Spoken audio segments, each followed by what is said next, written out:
Good morning, Raptor Freaks. Lexi out here. It's Thursday morning, and the Raptors are playing the Minnesota Timberwolves today. And we've got a good chance to win today. I'm going to say that right now. Even though we've had a 3-12 season so far, this game is shaping up to be a battle where the Raptors could actually have a chance to win. And part of it is because it's imminent that Scotty Barnes is going to return. Yeah, I got the really strong impression yesterday from the practice interviews. Scotty's playing today, guys. Yeah, I don't think that it's a matter if he will. I know he's going to. I'm going to say that right again. Raptor Freak is coming out and saying, Scotty Barnes is going to probably play today, guys. That's why I'm wearing my Scotty jersey, because I'm expecting Mr. Barnes to show up and play. He's not going to be wearing a mask, apparently. He's going to be wearing sky goggles. Yeah, he's going to wear goggles. He doesn't necessarily need a full mask. He's going to wear protective goggles. And, of course, tonight they're wearing the City Edition jerseys. So it'll be interesting. Let's go ahead and start with the injury reports, and then we'll go into the ref report and all the rest of the stuff to get you ready for tonight. Yeah, first things first, Toronto's injury report. There's been updates on Scotty and Jacoby Walter, and they are both questionable, which means they're not ruled out. So it could be that our first-round pick, Jacoby Walter, is also available to play tonight. Apparently, he's had some good strides with his shoulder injury.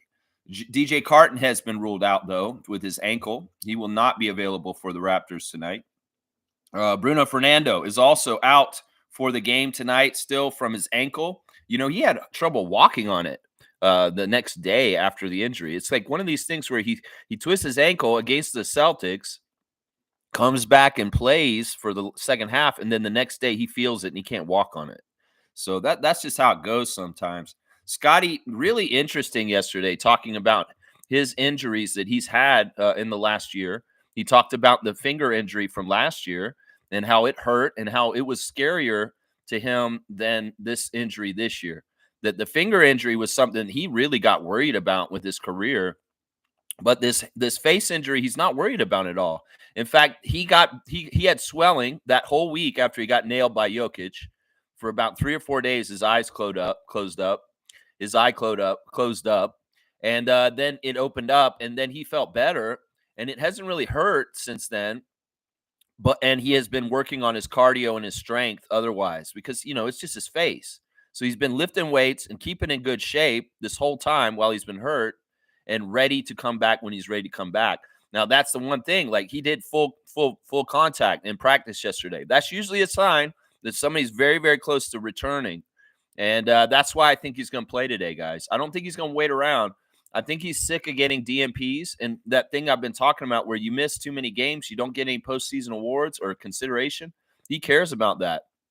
So I really do think Scotty Barnes is going to be back in the lineup tonight for us Raptors fans. So be ready for this. Yeah, it was interesting. He got really in detail about this stuff. Scotty's a real one. Listen, his interview yesterday was so awesome. He's talking about being hurt and what he can do to help his guys. And he says he's in there till the end with them.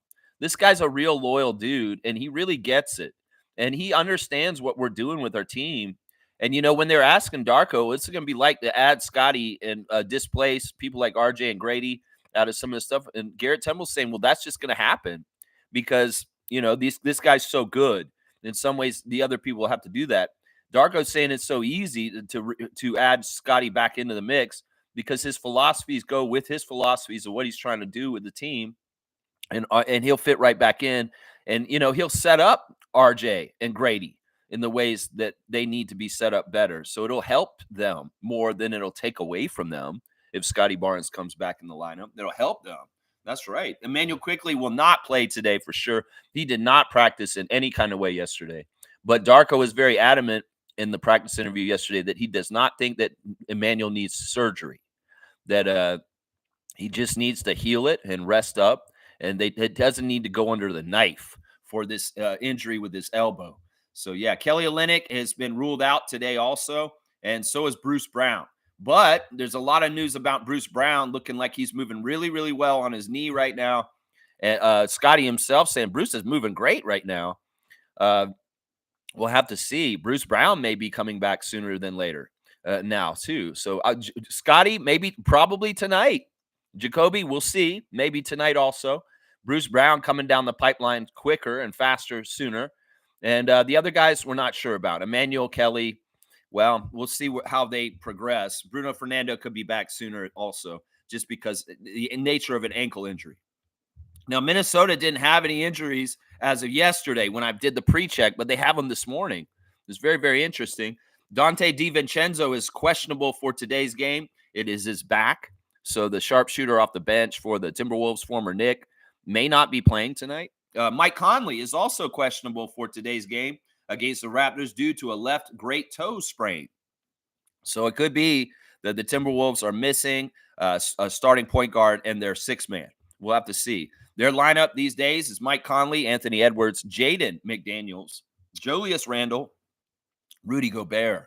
And off the bench, Rob Dillingham, Nickeil Alexander-Walker, Naz Reid, Josh Minott, Joe Ingles, Leonard Miller, Luke Garza, PJ Dozier, and Terrence Shannon Jr. The Raptors' speculative starting lineup, I think, is what's going to happen tonight is we're going to get Davion Mitchell, Grady Dick, RJ Barrett, Scotty Barnes, and Jakob Poeltl will start tonight. I'm going to bet you right now Scotty's going to play tonight, guys. Seriously. You're going to see Scotty out there on the court wearing that City Edition jersey. Ooh, you're going to be so happy to see Scotty back and play for the Raptors. So there's your injury report right now. I really strongly feel like Scotty Barnes is playing tonight because basically Darko said this. He had full contact yesterday, and he said, well, we'll see how Scotty feels tomorrow. And if he feels good, he can play. Scotty said he's felt good for like 2 weeks. It's just that his face has not allowed him to be medically cleared yet. Well, now he is, and he doesn't feel bad. It's not like he's going to show up to practice this morning and say, oh, I don't feel good, coach. No, he's going to tell him, I feel great, and I'm going to play tonight. I'm telling you, the nature of the injury and the logic of all this, if I'm Windhurst in this shit, Scotty Barnes is playing tonight, y'all. Because, like, what is he going to do? Darko's going to come up to him, how did you feel after practice this morning? I feel great. You know, he doesn't need to take any hits to the face, and he'll have some protective covering. It should be all right. His eye is still very red and irritated looking. But the thing is, he's saying he can see fine through it. He can see fine through his eye right now. And there's no problem with his vision. So I want to see Scott get back out there. I want to see us get to more full power. And I want to see us kick some Timberwolf ass tonight. That's what I'm ready for. It's been a 3-12 season so far. Scott, let's get it out of the mud. Let's get out of this capture the flag, stupid-ass game, and let's go and take our rightful place somewhere in the Eastern Conference above where we are in the standings right now. That's what I'm saying right now. Yeah, let's get it out of the mud. Let's go, Scott. You got it out of the mud a long time ago. You get it out of the mud again. Let's go, man. Let's go. Our referees for tonight are very favorable for the Raptors, y'all. We're at home, and we've got favorable refs, and we may have our returning franchise player. Yeah, sounding like good signs of things. Mark Lindsay is the crew chief tonight, the family guy. We love Mark Lindsay, number 29 in his 18th season out of Drexel Hill, Pennsylvania. He loves the show Family Guy. That's why I bring up Family Guy when it's about the Family Guy, because not only does he like Family Guy, he has a family, and he's very much a family guy at home. That's why Mark Lindsay is the family guy. He loves the movie Shawshank Redemption. He gets down to Dave Matthews Band. That's right. That's what I always do when it's Dave Matthews. Yeah, I don't know how to sing Dave Matthews. I don't want to do it. Favorite book, Can't Hurt Me. He likes Apple Podcasts. He most like to visit Rome with a family trip to Italy. And his hidden talent is spelling. Can you spell onomatopoeia? Mark Lindsay. Yeah, you're up. Script's spelling bee. Onomatopoeia. Can you spell that? Mark Lindsay, onomatopoeia. Do you need a definition? Mark Lindsay has officiated 969 regular season games and 37 playoff games in 17 seasons as an NBA official. He has officiated the 2023 NBA All-Star game in Salt Lake City. Don't hold that against him. Don't hold that against him that he refereed the All-Star game. The news about what they want to do with the All-Star game is very interesting. A 4-team tournament with the Rising Stars team playing in the 4th spot. I mean, in some ways, this is what the format has been for the Rising Stars in the last couple of years, is make it a tournament. 4 Rising Stars teams. 1 team gets to advance to the All-Star bracket of the All-Star teams. Make 4 teams, make it a prize pot, make it competitive, make these teams want to play for something instead of just run around looking at like jackasses throwing up lobs and playing no defense and just making it a spectacle of absurdity and pointlessness. Yeah. Yeah, we'll have to see. We'll have to see. Mark Lindsay's splits with us. Basically, we have won 56% of our games historically with Mark Lindsay. We had him in preseason. We won the game that he refereed in preseason. We have not had him in regular season yet this year, but we had him in one of the preseason games.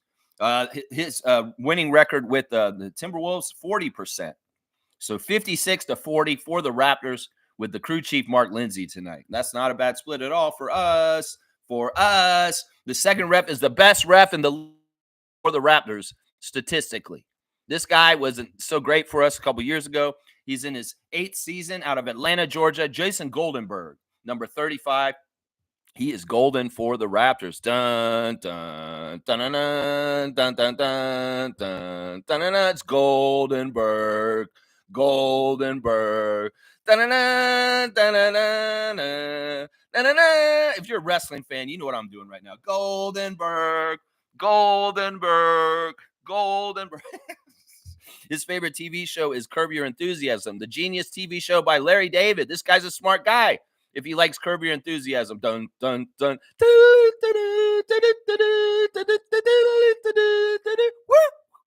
Yeah, his favorite movie is Tommy Boy. This guy likes a movie by Chris Farley and David Spade. Tommy Boy, what a great movie that is. Such a crazy movie. His favorite musician is Rufus the Soul. Listen, this guy's like a modern techno ambient music artist, dance beat artist, Rufus the Soul. This guy's got good taste. This guy got good taste, and he's got a really good taste for helping not helping the Raptors win, but refereeing the Raptors fairly. I like that. His favorite book, His Ego is the Enemy. He likes to eat some chicken parmesan. His favorite app is the NBA app. He'd most like to visit Australia, and he'd like to sail around the world in a mega yacht. Jason Goldenberg has officiated 293 regular season games in 7 seasons as an NBA staff official. Yeah, Goldenberg is statistically the best ref for the Raptors in the league right now. Tyler Murkovich is 1,100, but not anymore because we lost with him recently earlier this year. But Jason Goldenberg, 74% winning percentage with him. And meanwhile, the Timberwolves are 48% winning percentage. So 74 to 48 for the Raptors. Yeah, Goldenberg's in the very top of the list. Seriously, he has the highest win percentage for the Raptors franchise in the NBA right now out of all the referees. So Goldenberg, not a bad start. The first 2 refs of the ref crew both favor us. The third ref is y'all's favorite, y'all's new favorite, rookie ref, Sheree Mitchell, number 98, coming in for second season out of Provo, Utah. She's going to be reffing today. She refs in the preseason. We remember her in the preseason. We had her twice in the preseason, actually. Well, we're going to get her first time in the regular season. We are 0-2 with Sheree in the regular season right now. So we have not won a single game with her present. This will be the third regular season game that she has refereed for us. Her favorite TV show is Law & Order SVU. She likes the movie Pretty Woman, coming down the street. Pretty woman, the kind I like to meet. I don't believe you. Oh, yes, it's true. No one can look as good as you. Mercy. Dun, dun, dun, dun, dun, dun, dun, dun, dun, dun. Oh, pretty woman. And her favorite musician is Beyonce. All the single ladies, all the single ladies, all the single ladies. That's right. Her favorite book is Conversations with God, 1-3. She likes to eat Caesar salad. Her favorite app is ESPN and Spotify. She most like to visit Africa. So her bucket list is to get her PhD. And her hidden talent is breakdancing. I'll bet you she could take down Ray Gunn. Oh, yeah. I bet you Sheree Mitchell's got better moves than the Australian Olympic champion, Ray Gunn, who's a fraud. Yeah, I'd like to see Sheree Mitchell take her down to Beat Street, the king of the beat with the electric boogaloo. That's right. Get it. Breakdancing. Sheree Mitchell. That's right. Let's go. Sheree Mitchell is in her second season as an NBA staff official in 23-24. She officiated 35 regular season games in her first season on staff. As a non-staff official, Mitchell refereed 4 regular season games in the 2021-2022 seasons and 11 regular season games in the 2022-2023 NBA season. So she's very green, just like our team. But yeah, it's not bad. We are 0-2 with her as a referee. And meanwhile, the Minnesota Timberwolves win 3 out of 4 games. So I think they're 3-1 with her. So they're 67%. We're 0 to 67% for the Timberwolves with the rookie referee Mitchell. So yeah, there's your ref crew. Y'all like Sheree Mitchell. Y'all been like, yeah, Sheree, she's good. She's a good ref. I like her. Yeah, I like Goldenberg. Dun dun dun dun dun dun dun dun dun dun dun. Yeah, woo! Ref report looking good today, y'all. Looking good. We're at home. We've had a couple days off. Our guy's coming back, Mr. Barnes. Yeah, looking good. Looking good. Yeah. City edition. Let's go. Let's go. Y'all, I want to do the Instagram stories real quick before we start because there's some news I have to tell y'all. I'm looking at Davion Mitchell's Instagram first. He's got a pretty lady in a cowboy hat. Cowboy hat has been very much a motif this week. And Eric Kareem, you're an idiot. First question towards Scotty in the press yesterday is Scotty, did you lose a bet to Bruce Brown? And is that why you wore a cowboy hat the other night? Dumbass Eric Kareem, where are you, bro? You're in the press. You're supposed to be on the know, bro. How can you not fucking know that a fan on Twitter asked Scotty to sport that fit? And then he said, you got it. And then he went and did it. And Scotty's like, look, you're such an uncool nerd, Eric Kareem. How can you be out of the loop with knowing this shit? Are you not on social media? Can you not know why Scotty Barnes did the cowboy fit? Because a fan requested it? And Scotty said to him, oh, man, we're just having fun, man. It's just something fun that I wanted to do. It's like Eric's trying to make it like Scotty lost a bet with Bruce. Motherfucker, Eric Kareem, what's wrong with you? You're an idiot. Why would you ask him if he lost a bet when it's very evident and out in the public why Scotty wore the cowboy outfit? Like, you're so stupid. The guy who asked him to wear it is hilarious on Twitter. I've been looking at his Twitter since. He's like, y'all, I'm getting so many followers because I asked Scotty to wear the cowboy outfit. He's a real fan, too. He's a good Raptor freak. That dude, D, who's on Twitter, he's getting all these followers now because he had that power. It's crazy, the social media world of the NBA, where you have such interaction with Kevin Durant and arguing with him about gambling. Yeah, it's just a new age. Meanwhile, LeBron James is peacing out, y'all. He's like, I ain't got nothing to do with social media anymore. And I understand why. It's like since this election, something's gone weird with the algorithms. First of all, we've seen a lot of the bullshit that was out there before the election, pre-election, all the bullshit, the trying to change people's minds, mind games, the twisted shaping of our minds through the algorithm. And well, that all changed. But now they're adding weird shit in there. Like I'm seeing very disturbing, violent videos. I'm seeing animal videos of animals fighting and people fighting. And I'm like, Mark Zuckerberg, are you employing some sort of psyops strategy to fuck up society and make it more fucked up? Or is there something where we're just evolving and the people that create these platforms don't give a shit? They have no moral care about making society better. They want to degenerate it, make it worse and worse. Now, I understand why LeBron James decided, I don't want to be on social media anymore this week. He's leaving X, Twitter, like a lot of people are right now for blue skies. And honestly, I'm thinking about leaving parts of Facebook and also Instagram, because there's all kinds of weird shit that I'm not following that's coming up in my feed that is absolutely reprehensible. And I'm just like, why is this on my feed? Zuckerberg, you're a fuck. You're a fucking weird fuck. And you could make the world a better place if you decided how to do your algorithms for better. But no, you're using them for worse. And in some ways, people like you, Elon Musk, will be credited with the downfall of Western civilization the next time this whole fucking thing falls down, because partly you shaped it towards that. That's what I'm saying right there. Anyway, getting back on track. Davion Mitchell has a pretty woman in a cowboy hat on his. I'm not sure who she is. Maybe that's his girlfriend. Maybe that's just a picture he liked. Maybe that's just a motif this week. Now, the next picture is interesting. He's got some shoes. They're going over all the different color shoes he might wear. He's had some pretty cool shoes recently. And then, boom, I see the court for today. Just 30 minutes ago, Davion Mitchell, Instagram stories, revealing that we have the City Edition logo in the middle of our court for the game tonight, y'all.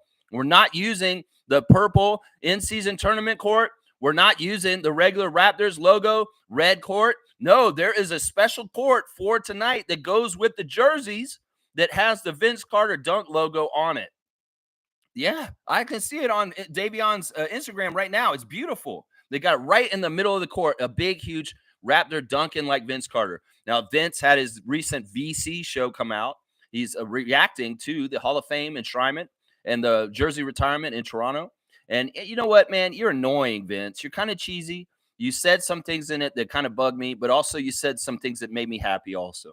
And this is weird. He's kind of like talking about when people heard they were going to retire my jersey, and they're like, a lot of people may not like it. His mother or somebody else told him, "Don't worry, son, they'll fall in line." Like people like me and Monique fell in line for being okay with you getting your jersey retired. That's kind of live with what goes on in life, but it doesn't mean that we necessarily like it and we're totally with it. And there are signs in some dumbass things that Vince said in his VC show episode that came out this week, where he still looks at Toronto as ops in some ways because of the pain we inflicted on him from 2004 to 2014 as a visitor coming into our arena, booing the hell out of him and telling him he's a piece of shit for turning his back on our franchise. What do you expect would happen, Vince? And in some ways, if you have some sort of ops energy against people that were on you for that, do you understand why we were like that? In some ways, you still don't totally get it, and your ego clouds it.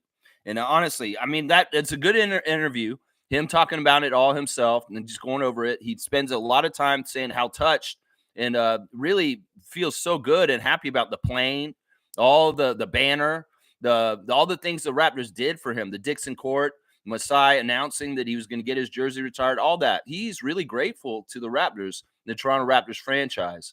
And in some ways, he's okay with the Raptors fans now. But yeah, man, in some ways, it is what it is. But yeah, Vince thinks that this logo is like Jerry West. No, it's not, Vince. Jerry West logo is the NBA logo for the whole fucking league. This is a jersey logo, and it's not even totally directly you. Yeah, sure, you proprietary made up the dunk, the movement, and it is your signature, and it is your number on the jersey.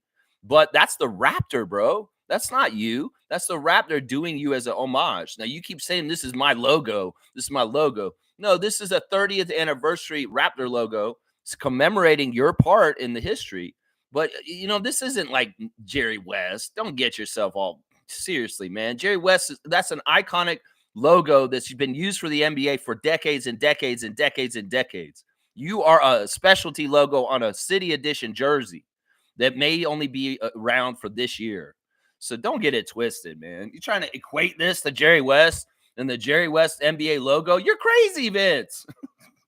This is not the same. This is not the same. Oh my gosh. And once again, he says in the VC show, I would have been happy if they just made the logo for me. They didn't have to retire my jersey like this. There's a whole part in the VC show where he's talking about how, I didn't know if the Raptors would ever do this for me, obviously for certain reasons. And then when Brooklyn came through and said they were going to do it, I was like, this is Vince on his own podcast. And I'm like, oh my gosh, don't say something that's going to make me hate you again. And then he's like, I wanted to give the Raptors a chance to retire my jersey before Brooklyn. And so I wanted to see if they would do it. This is so annoying, man. Let's keep going with the Instagram. RJ and Grady are on the Raptors official minutes game logo jerseys on. That's right. Yuta Watanabe celebrating Mako.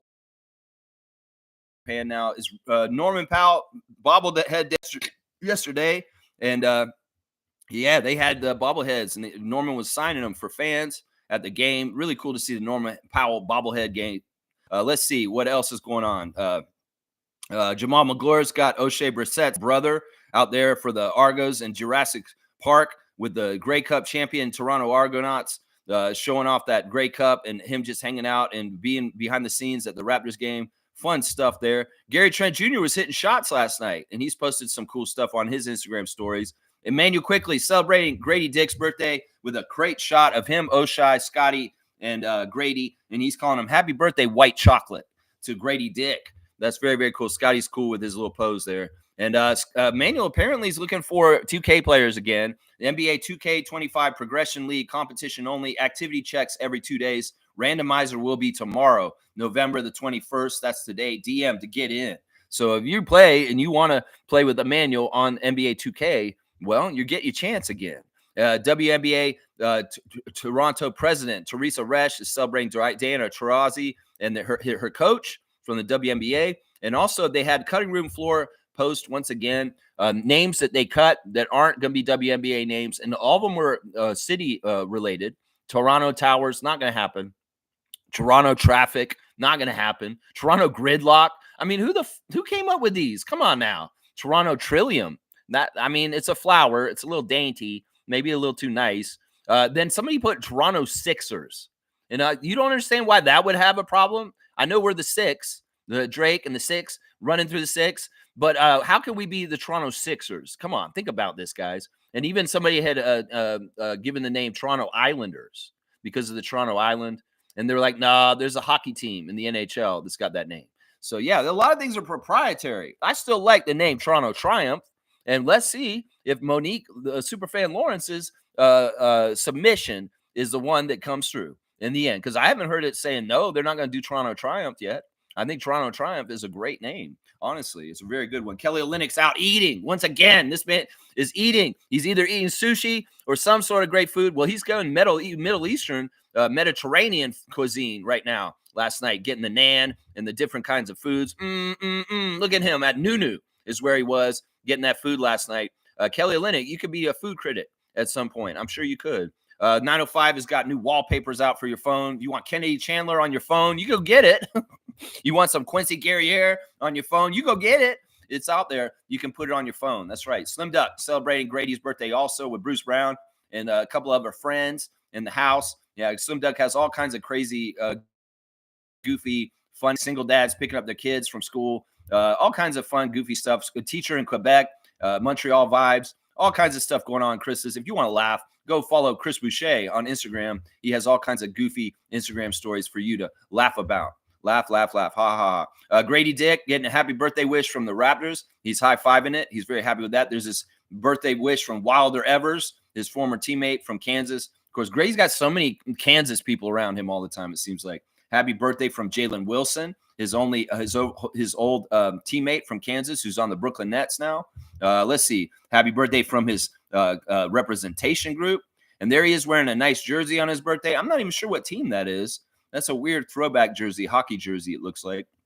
No idea what team that is. I'm trying to figure it out. And there he's reposted Manuel Quickley's happy birthday white chocolate Instagram story also. Pascal Siakam is talking about Unbreakable and the Pascal Siakam Foundation, 43 Foundation, and a nice cause that they're doing next coming up. So check out Unbreakable. And DJ Carton's story is no longer available. I'm not even sure what it was. There you go. Your Instagram story is right off the bat. Before I even get in the comments. Yeah, they're going to be having a City Edition floor tonight.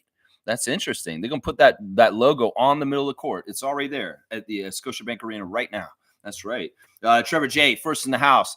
Commissioner Fun, what are you saying, Trevor J.? Never dignify a rude comment with a rude reply. Always keep your cool when dealing with a fool.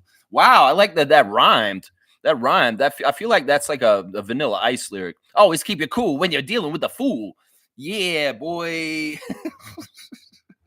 I mean, this is true. I mean, you stoop to their level when you reply. Sometimes the best thing is just ignore and move on. Move on. Yeah, the remove notification of this comment. Sometimes that's the best thing to do. It's true. Trevor's saying, happy game day. Let's go, Raptors. There's the whole crew and the emoticons. Trevor's saying the Sixers lose again. Paul George was injured in the second quarter. They are in big trouble. Scott Foster and his boys sent Nick Nurse crazy last night. Ooh, Scott Foster was reffing him last night. The extender, Scott Foster. Yeah. Well, Nick Nurse, butthole and facing all over in Philadelphia right now because of injuries. Joel Embiid, big dummy. Yeah, all kinds of problems with the Sixers. Woo, they're not supposed to be like this. We're not supposed to be like this, Philadelphia. What's wrong with you? Toronto, we're supposed to be like this. There's a reason why we're like this. We have good reasons. Y'all don't have no good reasons. I mean, sure, Joel's been out. Well, is he ever going to come back? I don't know, man. That guy may get to such a place where he hates being in Philadelphia so much, he may just hold out like a Kawhi and say, guys, you don't deserve my big dummy falling all over the place kind of antics. Then I'm just going to sit out from now on. I'm Ben Simmons, y'all. Whoa, don't you Ben Simmons, Philadelphia. They don't like that kind of stuff. Ooh, that could be crazy. Yeah, Smooth saying Sixers lose again to Memphis. Full-blown panic in the Sixers nation. Yeah, these guys are not getting any wins this year. We beat them. I thought it was kind of a fluke we beat them, but nah. Now that I'm seeing what's happening to them for the season, I'm like, yeah, they're in trouble and we fucked them up. And I'd like to play Philadelphia again some more real quick. Where are they on our schedule? Why can't we jam up all their Philadelphia games for the season in the beginning of the year right now? Because I want to see them right now when they're in disarray and having so much problems. Yeah, they're in full-blown panic mode. And Sixers fans, Sixers freaks are going crazy on social media right now. The YouTube channels, the Sixers channels are of good entertainment right now for people that don't really like the Sixers. You want to see these people going through it.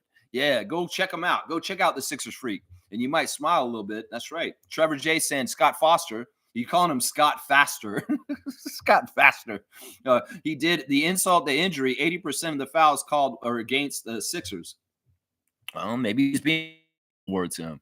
Maybe there's some punitiveness going towards the Sixers for being a dirty organization, doing dirty things like tampering with the coach. Maybe there's a little bit of that going on right now. That's right. Naco the Nacho's in the house. What's up, Gerald?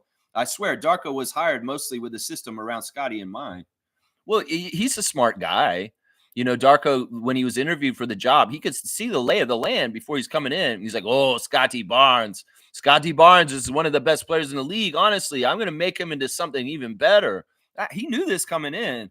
I mean, what a great person to center everything around and work with, because in some ways, Scotty embodies some of the real true philosophies of our coach, Rajakovic.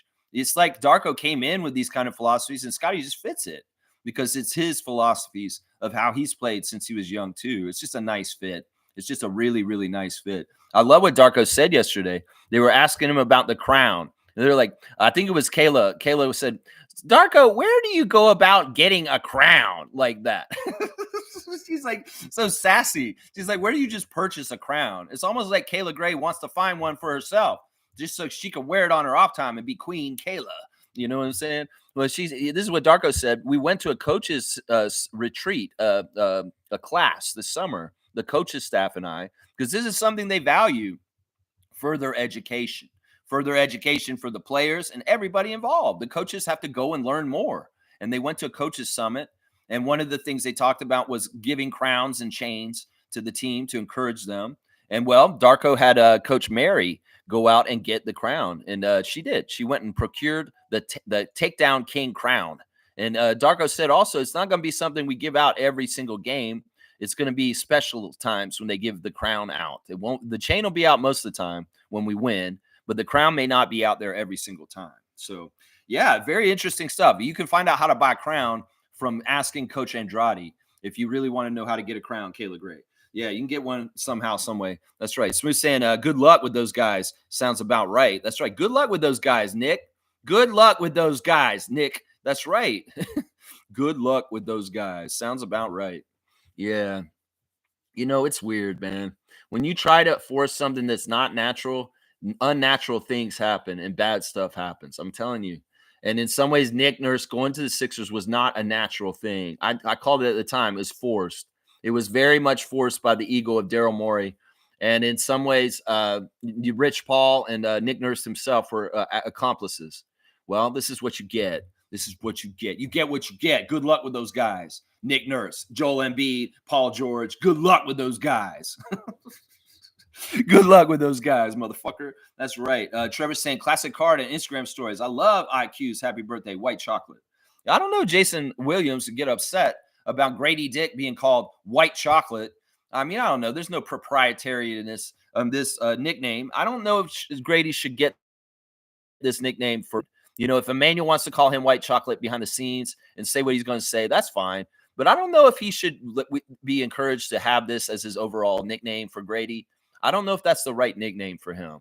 In some ways, Jason Williams, formerly of the Florida Gators, the Sacramento Kings, former NBA great, is white chocolate. We know this. And in some ways, we don't want to make white chocolate 2 or anything like this. So I would say, Raptors fans, don't pick this up and go with it. Let Emmanuel have a pet name for him behind the scenes, because Jason Williams is white chocolate. Jason Williams. Yeah, we know his old mastery and wizardry with his passing and his dribbles. Yeah, there's only one white chocolate, and that's that dude from way back. That's right. All right, you want a classic card, Trevor? We'll do a classic card right now. We're going to hit the spots real early here. We got in here early at 9:20. We're going to hit the spots early here, too. That's right. Let me see. All right, that's 9:35 where you call for it. I'll get back to that spot. Let's see. Let's get a classic one. I don't necessarily want a current one. We've had a lot of current player cards recently. I want to get a classic one. Let me see if I can get the right classic one. That's not classic. That's not classic. Man, these cards aren't as classic. Some of these cards you sent me. This one's classic though. Okay, who is that? Oh, wow. This is a great one. This is a fantastic classic card of the day. All right, y'all. First person to write in the full name answer will get the classic card points for today. Who is this, guys? I know Smooth's here. He's got it because it's a rocket, obviously. He's got to know who it is. Smooth Brown Man, if you are here, you're going to get this one right away. I know you will. I don't even need to hold it up that close. I'm sure you can figure it out. I think this guy never technically played for the Raptors. I wish he had, though. Yeah, he didn't spell it exactly right, but you got it. You're missing an N. That is Mad Max. Vernon Maxwell. Yes, of course, if it's a Rockets card from back in the day, it is Vernon Maxwell. That's right. I loved Vernon Maxwell. He was one of my favorite guards back in the day. Of course, he split time between Houston and San Antonio. And when he was on the Spurs, that's when I was really a big fan of his. And yeah, he was a hothead. He was one of those guys that was ultra competitive, and he would show his emotions on the court. He'd leave it all on the court. Yeah, we love Mad Max. Vernon Maxwell. And, it's not a totally difficult card. I knew Smooth would get it because it's a Rockets card, of course.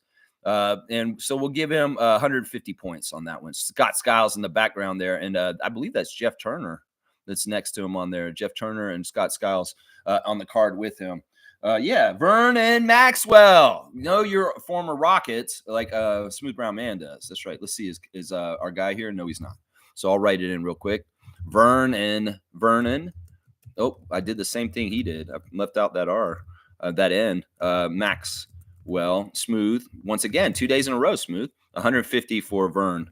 Hey, Vern, know what I mean, Vern? There you go. Mad Max, baby. Yeah, he was awesome, man. I used to love Mad Max on the court. He was intensity personified. Fiercey Salsera saying, good morning, fam, and happy game day. Happy game day to you, MJ. Hoping the weather's fantastic in Ottawa right now. It's a rainy day here in Toronto right now. We got some rainy morning, little rainy, but at least it's not too cold. It is right around freezing, but it's not that much. Yeah. Smooth saying, I'm thinking about leaving X. It's filled with right-wing nonsense and racist crap. This is what I'm saying. The algorithms of Twitter, Facebook, and Instagram are compromised. There's all kinds of weird stuff being fed to us. It's the stuff where you're not following it and it just pops up. And I've noticed that some of the stuff on Facebook and Instagram right now is just idiotic stuff. Like they're dumbing us down with really dumb like little clips and skits that are absolutely stupid. And some of them have underlying messages. There's a lot of psyops going on with controlling algorithms. And that was a big part of how this election went this way. They used a lot of algorithm kind of stuff on Twitter to shape people's minds. People that are very easily duped were falling for bullshit because the algorithms were mind controlling them to a degree. It's kind of crazy, man. I'm totally want to leave X also. If I didn't use it to get Raptors information from it, I would leave it. Like when Leo leaves X and goes to Blue Skies and starts doing his words of wisdom there, I will leave with him. It's just that I got to stick around and get Leo's life tips while he's still there. And Lewinberg and Blake Murphy and Kurthika. We need to get everybody to migrate over to the new platform and get the hell away from Elon and any kind of way that he's making money off of us and also shaping us with bullshit. So, Smooth, your instinct is right. There's a lot more racism and violence and just really dumb shit that they're sending us. And they've been doing this for a while. In some ways, there's no regulation on this. And the ultra rich have used algorithms and social media to mind control very stupid people into voting for Trump. And it's sad. It's absolutely sad and disgusting that in some ways, this is how we've compromised our democracy here in North America, that social media algorithms have undermined truth and reality. And they've shaped whatever the fuck they want through this. And Zuckerberg, your hands are dirty in this. You may have had very good intentions when you made the social network, but it has become a monster at this point, and you have no cares about making it a just and right place. You've made it a cesspool, and people have bought and paid for what they want to do with it, and you've looked the other way. I'm really disappointed in Mark Zuckerberg for letting his product turn into this mind control machine that it is. In some ways, I'm scrolling through Facebook and I'm like, I'm not scrolling anymore. I'm sick of this shit. I'm seeing stuff I just don't want to see. Some of it is ruining my day. Some of it is making me feel stupider. And in some ways, I'm just not going to do it anymore. I'll look at the stuff that I actually want to follow. But if you give me any suggested bullshit, I'm saying do not suggest this anymore. Mark it. I'm telling you. In some ways, I have to be on Facebook because in some ways it's an essential kind of thing. But they're all three are compromised. Instagram's gotten the weirdest shit on it right now. If you go to your Instagram and scroll through it, see the stuff that you're not following, that they're force feeding you, that you didn't ask to see. And think about that. This is what we're talking about right here, man. It's a messed up thing, man, right now. The algorithms and the controlling of the algorithms is just like controlling the press, and just like what they're doing with the press too. They're controlling the press also. Washington Post, Jeff Bezos. That's right. Smooth saying the only reason I'm on it is for sports, but this other stuff, my God, I know it's the same thing for me. In some ways, I didn't want any politics in my face this whole entire year, but over and over again, bullshit, crazy right-wing ideology forced down my throat by Elon Musk. And in some ways, that is a big way that they fooled everybody. And it's insane. You know, the week after, when they found out the truth about Trump and how he's going to help the billionaires and make everybody pay out their ass, and then inflation and the recession's going to come, everybody Googled how to change their vote. You dumbasses. You people are stupid. The IQ of the United States is horrible. And they want to make Vince McMahon's wife, Linda McMahon, the head of education in the cabinet under Trump coming up. And you know what she's going to do? Just like that, Betsy DeVos. She's going to take money away from public schools, underfund them, so people are stupider and easier to control like sheep. That's the whole game plan long term. The dumber people are, the easier they are to fool and to make them be stupid and vote for Trump like they did this month. It's a sad, sad state of affairs. And in some ways, it's Mike Judge's story of idiocracy coming true. It's so fucked up and scary. You think for yourself, be a critical thinker, and value education. And if your children aren't getting the right education at school, well, do your best to try and educate yourself and even get them on a path of self-education, but give them bona fide, real resources that can be trusted as being scientific and real, and not just some fucked up, crazy right-wing Christian group that's teaching them theocracy. You got to have real balance and real critical thinking today in today's day and world. And it's crazy. More and more people are falling behind, and they're just stupid sheep. It's sad. It's very, very sad. Very, very sad. Yeah. Kareem saying, happy belated birthday, Ahmad Rashad, a.k.a. Smooth Brown Man. Was it your birthday, Smooth? I didn't know that. Or was it Ahmad Rashad's birthday? I'm not sure. I'm confused. Maybe he's the same person like we thought all along. Trevor's saying, yes, I've seen it for the rest of the team with their City Edition jerseys. They all have a different court. That's interesting. So this isn't something special the Raptors are doing. So they had to have two special courts this year, the purple one for the in-season tournament for 2 games. And then they built this one, and who knows how many times they're actually going to use this City Edition. Raptors, are you being sustainable? Are you being green friendly, building all these 1-time or 2-time courts? Come on, man. We can't be doing this. And maybe if you auction the parts off to the crowd and they get them as mementos, and then you take that money and give it to charity, that's a good cause. I don't know. In some ways, I don't like the green sustainability of all these fancy courts the NBA makes all the time. And sometimes I'm worried about the waste. The waste. Why do you guys got to do this? You guys got perfectly good courts. You know, maybe lower the ticket prices instead of having like 5 different fucking courts for the team every year. How about that? How about that? That's what I'm saying right there. That's right. Smooth saying, Kareem, I wish. He wishes it was his birthday. He wishes. Yeah, Nako's saying, I'm pretty good at following left-wing politics, so there's not a lot of right-wing politics on my Twitter. However, since the election, it's been getting a little worse. Not since, before. Gerald, don't follow any of that shit on there anymore. You know, I've unsubscribed and blocked so many different accounts on X in the last 2 years since he bought it. And it still comes more and more. Russian bots, crazy ass shit, crazy ass like violent clips of racism, clips of degrading women. There's so much cesspool of bullshit. There's no curation of any kind of like, he'll call this free speech, but it's honestly just degrading people's minds. is what it is. Is degrading people's minds to being stupider is what it is. Smooth saying this variation of the Raptors logo belongs to Vince, in my opinion.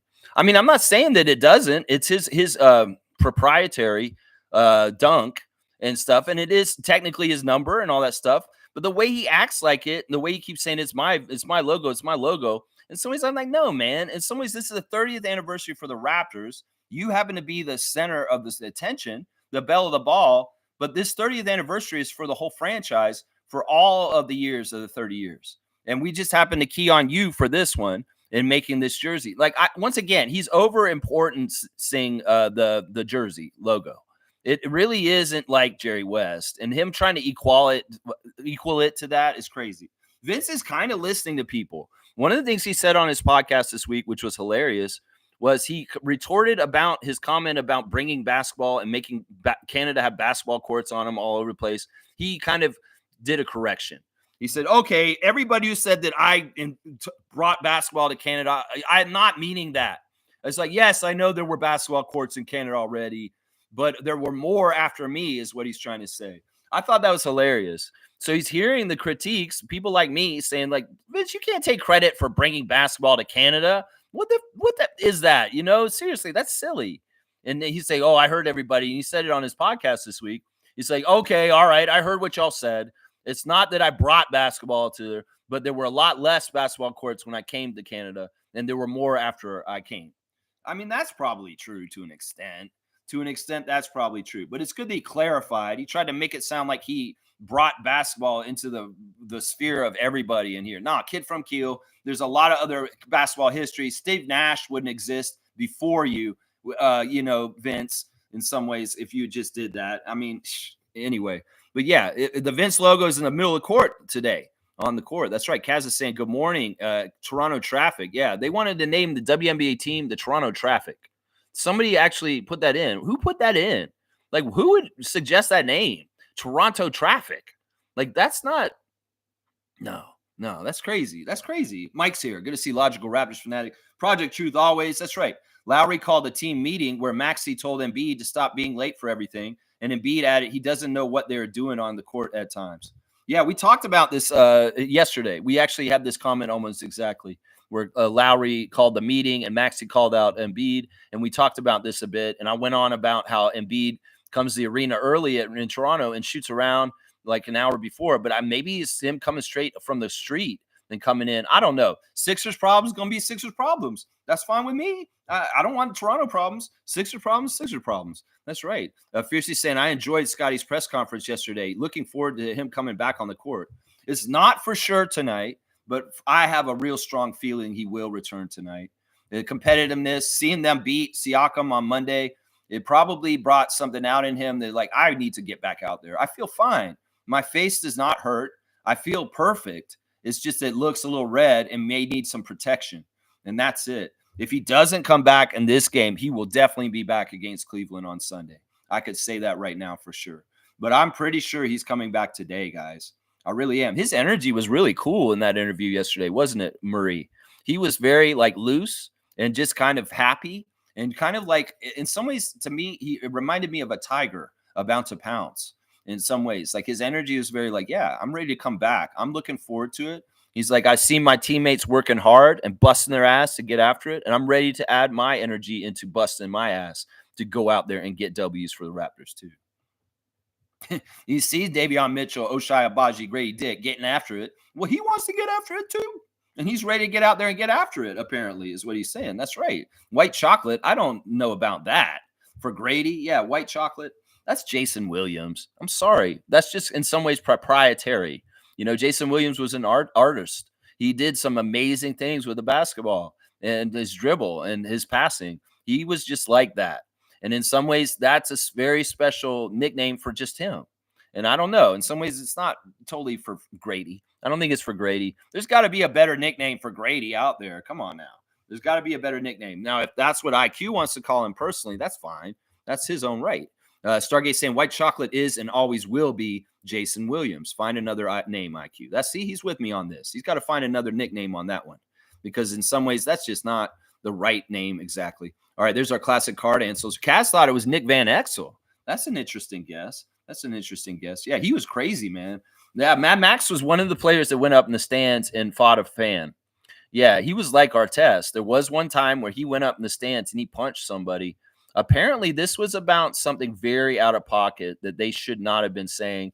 It may be a little bit similar to the razzing that Russell Westbrook got in recent years about something that's a subject you just don't bring out, a personal subject to a player, about a tragic loss that you just maybe about publicly, but you don't need to be talking trash to the player like that. And well, he comes up in the stands, he punches you in the face.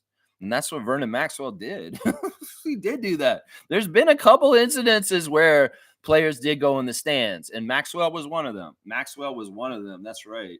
That's right. Let's go. Let's go. Trevor's saying, Lex, the box of cards is old and new. I know it's old and new. It's fine. And I don't mind having the newer cards too. It's just I've got a little subsection of it. And I guess maybe I got some of the newer cards in that punch part that I pulled out. Because that box is so big. I don't have all the cards from that box in there. It is getting more thinner. So I'm going to have to put more in here. So maybe I'll find a section that's more classic oriented. And I'll grab some cards from that part.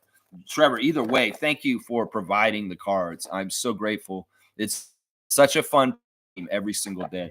And you commissioning the fun has been very, very awesome. I love it. Yeah, Stargate saying Houston had some really good guards back in the day. Mad Max, Sleepy Floyd, Kenny Smith.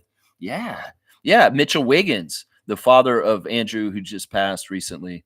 Alan Lavelle. How about that? Bringing the names. There you go, Smooth. That's how you know I'm an old head. I know the name Alan Lavelle.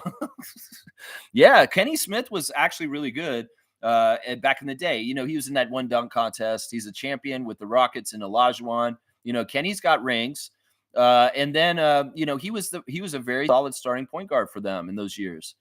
Kenny Smith on the podium with Shaq and Charles. He's the least decorated veteran of the NBA out of that little group on inside the NBA. But he does have rings. And he was a bona fide solid pro and starter in the NBA. And that backwards dunk from the free throw line will always be one of the most creative dunks I've ever seen in the NBA dunk contest. He had his back to the basket on the free throw line, bounced it between his legs, bounced it off the backboard, turned around and threw it down. That's a beautiful, beautiful dunk by Kenny the Jet right there. Very, very, very nice one. Yeah, Sleepy Floyd, another great guard. That's right. Mike saying, not going to lie, when our championship pieces like Nick Nurse do terrible on other teams, the fans push the lucky fluke championship narrative for 2019. I'm not really enjoying the 2019 dissing going on. That I don't understand how they can connect that to that. Listen, you know what? These people that talk about our championship, they're going to do this anyway. It's the same action as the championship for the Lakers and Orlando in the bubble. Now, that one is bona fidely, messed up and asterisks. But our championship shouldn't be like this. And honestly, anybody's doing that is just being a hater. In some ways, they may be coming from teams that have never won a championship. They could be coming from teams that got beat during our run that's in that championship. And that's why they're being haters. Mike, they're going to do this either way. They could do this to everybody. They do this to the Suns. I mean, not the Suns. They do this to the Bucks. They do this to the Nuggets. They do this to everybody. Every single year in the NBA, there's injuries in the finals, and somebody's going to say, "Oh, you had help because of these injuries." No, I don't worry about this. Nick Nurse, in some ways, we've said this on this channel. Nick Nurse had a very veteran team that he coached to a championship, and in some ways, he was lucky he got a championship in his first year. In some ways, I say this: Nick's a good coach at that level, but he's not a good coach in development or with a team that's not winning. He can't coach in that point. He's not very good at getting the team out of the mud. And in some ways, this is what's being exposed right now. I don't think that Nick Nurse's failures as a Sixers coach right now reflect on his championship achievements with the Raptors in 2019. Other people that are trying to connect the dots on that, well, they're idiots. And in some ways, the truth about the 2019 team is that we went beyond the odds and did something that nobody expected. In fact, nobody expected it right up until the beginning of that round when everybody was picking the Warriors to beat us in the finals. Well, that's not what happened. And in some ways, that's more exciting and interesting in the NBA. And that's why a lot of people did enjoy the Raptors winning their championship, because it went off script. It wasn't as predictable as the NBA had been every year with the Cavs and the Warriors in the finals every year. So, I mean, everybody's going to have different opinions. Mike, I would say just don't listen to these jackasses that have revisionist opinions about the 2019 championship for Toronto. Yeah, these people don't matter. We got it, and we did it, and we went through, and we know how hard it was, and we know how difficult it is for our particular franchise to get to that level. So yeah, they're gonna do this. It doesn't matter. Fuck those people, Mike. Fuck those people. They don't matter. Smooth saying Maxwell was kicked off the Rockets. He didn't get voted to a ring on the second of the Rockets back-to-back. It was because of the playoff game against Utah where he called his own number, and the Rockets lost the game. Yeah, he was an acrimonious player. And in some ways, his tenure with the Rockets did not go well, as Smooth has just told us. Yeah, that's interesting, man. So he didn't get a ring. They voted that they didn't want him to get a ring because he was a bad attitude. Yeah, Vernon Maxwell was like that, y'all. Stargate saying it was good to see Scott Foster screwing over another team other than the Raptors, and Team Chris Paul is on. I mean, I think that in some ways, some of the animosity Scott Foster's had towards the Raptors was Nick Nurse. Seriously, I could see that. In some ways, I think Scott Foster's called our games way better since he left, and we've had Darko. You know, Scott was very good to us recently. I think we won the game that Scott Foster refereed us recently, and that was wasn't that on Monday? Didn't he referee the game on Monday? It wasn't him. No, it was Capers. Capers was on Monday. But we've had Scott Foster. Did Scott Foster referee the Vince Carter retirement game? I don't know. We've had Scott Foster recently, and he's been very fair to us. And I don't know. Sometimes it is very personal kind of things. Ben Taylor, Fred VanVleet.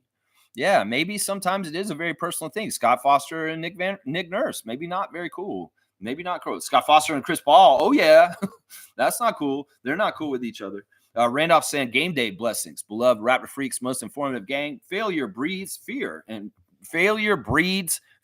doubts. Failure also builds faith, hope, and success. Do not fear facing your fears. Use it to advance. I like that.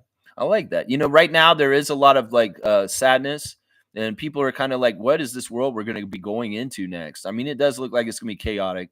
In some ways, they always say it's darkest before the dawn.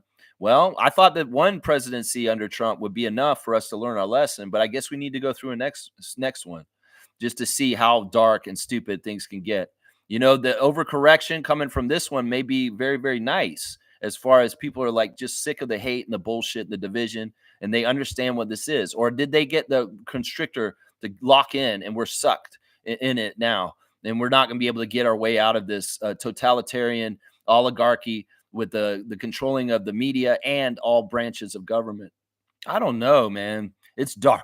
It's very, very dark right now. And you could get bogged down in pessimism and sadness, but also, you know, keep fighting, keep resisting, and keep holding true to your values and what matters, while the rest of the world may be devolving into very poor morals.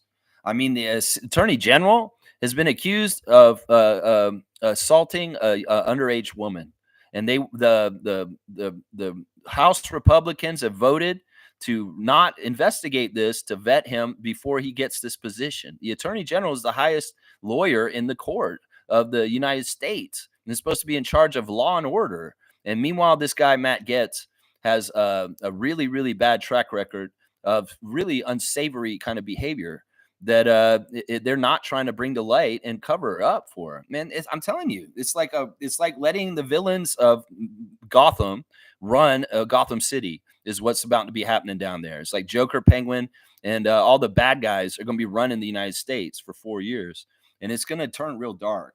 They're going to try and make their reality more the reality they want everybody to believe, but we don't have to. That's what I say on that. Let's see what Leo's saying this morning. He took the day off yesterday. He's saying this morning, to think is easy, to act is difficult. To act as one thinks is the most difficult of all. Man, that's deep, man. You know, yeah, it's easy to think. It's harder to act. So go ahead and do it in conjunction with what you think. All right. Thank you for the life tips, Leo. And thank you, Randolph and Trevor, for your words of wisdom also. I appreciate y'all. Blessings to the Phillips family and all the Raptor Freak families out there. That's right. Smooth saying the play was supposed to go to Clyde, and Maxwell took the shot instead. Vernon and Drexler did not get along. Yeah, I can see that. Vernon Maxwell was a very strong personality, and he was a very take charge kind of player in the way that he liked to play. Yeah, I can see all this. Yeah, I remember it to an extent. I kind of remember it. Mike saying the floors can be reskinned probably. It's the same like 3 hardwoods every year. Probably like a decal when they polish over, but they can probably depolish it and pull the decals. I'd like to think that, but I don't know if that's exactly true, Mike. I don't know if that's exactly true. In some ways, if you could elaborate MLSE and Toronto Raptors on what is the whole protocol with your floors and how you are recycling them or what you're doing with them, or if they are doing something like what Mike is describing right here, I don't think that's probably true what Mike's saying though. I think that they have totally different floor pieces and they store them in different places and they go to different places and that this is not the case, that they're taking the decals and the stuff off of it and putting it back down. Maybe for the advertisers, yeah, like FanDuel and stuff like that, but not for the big logo in the middle and not for like, there's a lot to these courts. And in some ways, I don't know. I want to find out though. I want to know more about this because in some ways, I'm a green person. And in some ways, I don't like waste. And it seems really bougie to make a court for just 2 games and then never use it again. That's what we did with our in-season tournament court last year. That beautiful black and gray court with the gold trophy in the middle of it. We are never going to see it again. It's just gone to a storehouse. Where is it? Or is it what Mike said? They peeled it off and they put the new one on over that same part. Or maybe if you take the purple one off, you see the other one underneath it. I don't know. I'm a green person. I'm a minimalist. I'm a person that tries to not over an MLSE. In some ways, it's better to be a little bit more substantial and sustaining and doing things that are like, good for the planet is what I'm saying. It's good for the planet. That's what I'm trying to say right now. Yeah. Smooth Brown Man saying Vernon has a couple of screws loose, man.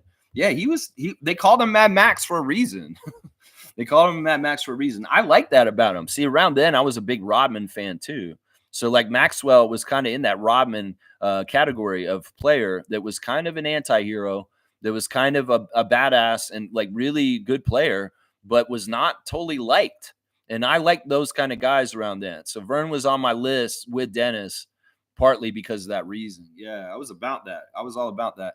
Let's see, Big Shot Bob. You're talking about Robert Ory. Yeah, he was on those Rockets teams with Kenny Smith and Sam Cassell. There's another great Houston Rockets guard who's a champion many times over now, champion with the Rockets those 2 years. As a rookie, he won a championship his first year in the NBA with Hakeem Olajuwon, Otis Thorpe, and that crew. And then he won the second year, too. And then he's won championships he won a championship last year with the Boston Celtics as an assistant coach. And I believe he won a championship with the Celtics the first time with Doc Rivers. Not the first time, but the time they won with Kevin Garnett and all them, too. So Sam Cassell's got a lot of rings, and he was one of those Rockets guards also. Had to mention him. Mike saying people are trying to say Nick Nurse isn't a good coach now and got lucky. Not going to lie, it's a weird feeling. I have no problem with this, Mike. I have no problem with this whatsoever. In some ways, it's like, look, people, you want to stand up and care about Nick Nurse at this point. That's your right, Mike. And I know that in some ways you took a sabbatical from our channel because I was dissing Nick so hard at the end of it. I have no problem with this. Nick Nurse made this bed. He has to lie in it. And in some ways, it is what it is. I told him good luck in Philadelphia with the crew. The media and the fans in that city are crazy. And they're not as nice as we are. Sure, you can call us fascinating and weird when on your way out. You probably saw the Raptor Street channel. You saw some of the things I was saying about you, and you're like, yeah, this guy is turning on me. Yeah, because you turned on us on the down low throughout that whole season. And in some ways, when you're not true to yourself, which is what you were, not true to yourself, because Rich Paul and Daryl Morey asked you to do this, well, you get what you get, Nick. That's what I say about all this. Just like Jack Armstrong said it about your big dummy center with Pascal Siakam running into him with the elbow. You get what you get, Nick. And in some ways, like, this is the thing. Maybe this is why Phil Jackson always made sure he had 2 superstars on whatever team he's going to. Because in some ways, Phil Jackson and Nick Nurse are the same kind of coach. They need Michael Jordan, Scottie Pippen, and Shaquille O'Neal and Kobe Bryant to make their championships come true. Well, Nick needed Kawhi and Kyle and them. And, in some ways he had that situation in Maxey and Paul George now, but they're not healthy. And in some ways Embiid is a big dummy. And he's finding out that, yeah, in some ways it's hard. If Nick's so great, why isn't he making them win without Joel? No, he's not. They're not winning. They're in big trouble. And I'm not mad about this at all, Mike. I know that in some ways you have a lot of affinity for Nick still. I don't anymore. I lost it as soon as he fucked up our team and turned his back on us and did what he did. In some ways, he is the Vince Carter of coaching to me. Is the things that he did to our team on the down low, and they're not even that publicized. I have a grudge against him. So I have no problem with them dissing him and going after him like this. In fact, we said some of this shit last year before he had the misery of this year. I said, look, if it doesn't go well in Philadelphia next year, is kind of what I said. You will see people coming after him. And in some ways, they'll be saying some of this stuff like I've said, where Kyle Lowry in some ways was the real coach of the 2019 Toronto Raptors that won the championship. He has Lowry still around him trying to help him. Seriously, at this time. Chris comes saying, yo, Lex, I got some people who think the Raptors would have the same record if the team was closer to 100% health. I get them closer to 500 healthy. Thoughts? Of course we'd be healthy. If we were healthier, we would have won some of these games that were close. I don't know who's saying that, Chriscom. Once again, people are going to have opinions just like they have assholes. It don't matter if what they think. We don't have to listen to them or give them attention. You say, yeah, okay, we can agree to disagree. Your opinion is absolutely asinine and stupid, and it's a woulda, coulda, shoulda anyway. We can't prove anything anyway because this is just how it is. IQ and Scotty are two very big, important players for our team, and they've missed most of the season. And I'm sorry. There's been so many close games. Even that Boston game in overtime where Jason Tatum traveled. Well, we have Scotty or Emmanuel. I think we win that game.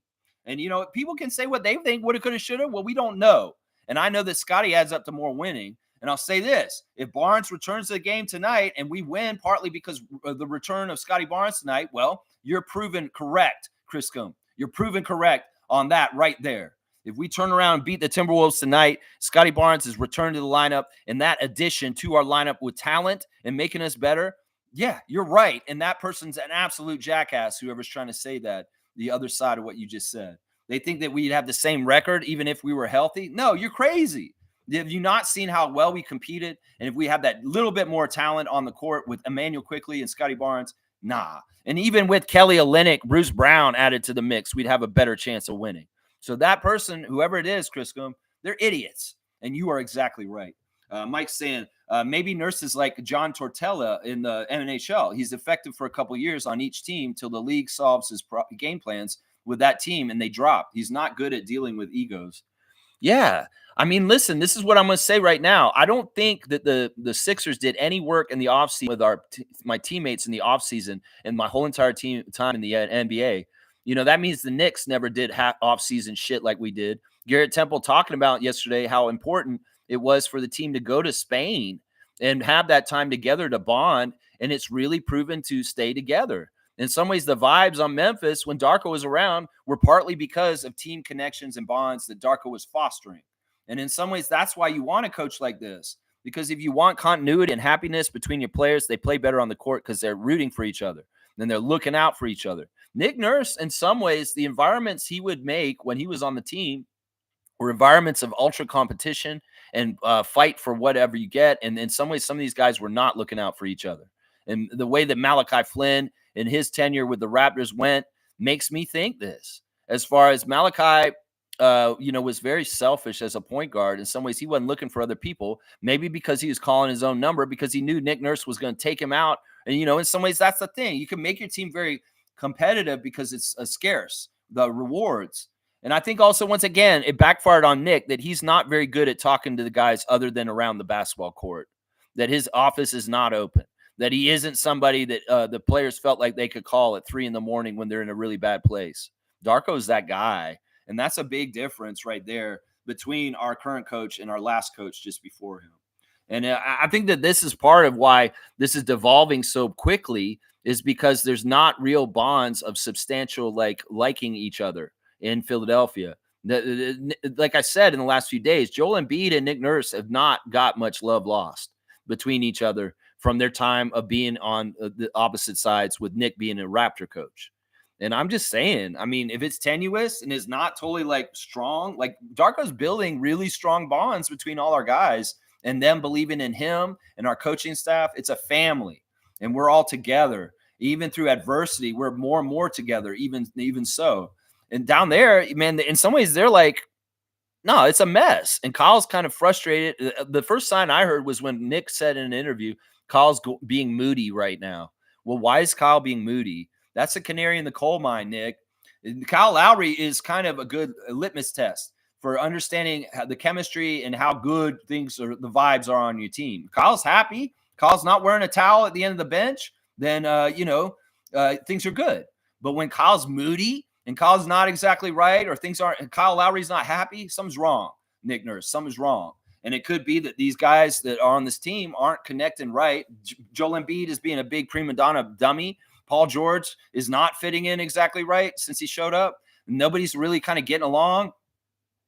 There you go. There you go. You said Kyle Lowry's being moody right now. I was like, oh, that's a red flag. That's not good. Kyle's not happy. He should be happy. He's playing for a town team. He's got his favorite coach that he's ever played for. He's playing for. Why isn't Kyle happy? Something's wrong here. Well, the last time I heard Kyle wasn't happy was when Kawhi Leonard was being a prima donna behind the scenes on our championship year.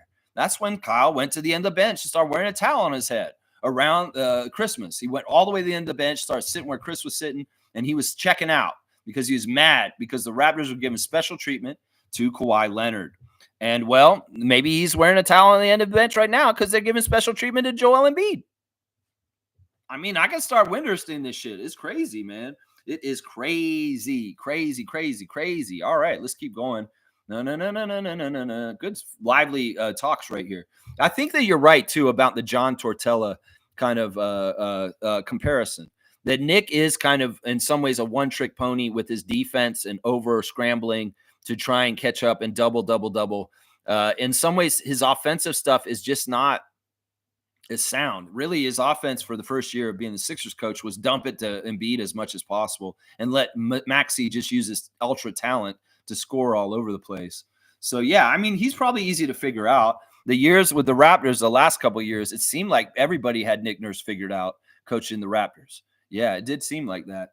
Trevor's saying LeBron reposted Rick Kleiman's post on social media. Yeah, that was a really good post. In some ways, this is the problem right now. In some ways, it's like we're going to need some sort of balance in something here.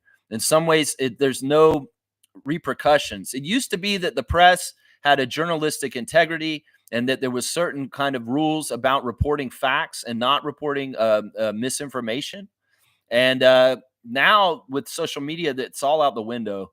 And there's no like regulatory body to make sure that what is being put out there is actually true anymore. And people are anything at this point. And it doesn't just involve politics. There's a lot of stupid shit going out there. Like one of the things that I've followed in the past, but I've unfollowed recently is Cracked.com. Cracked was a magazine just like Mad Magazine.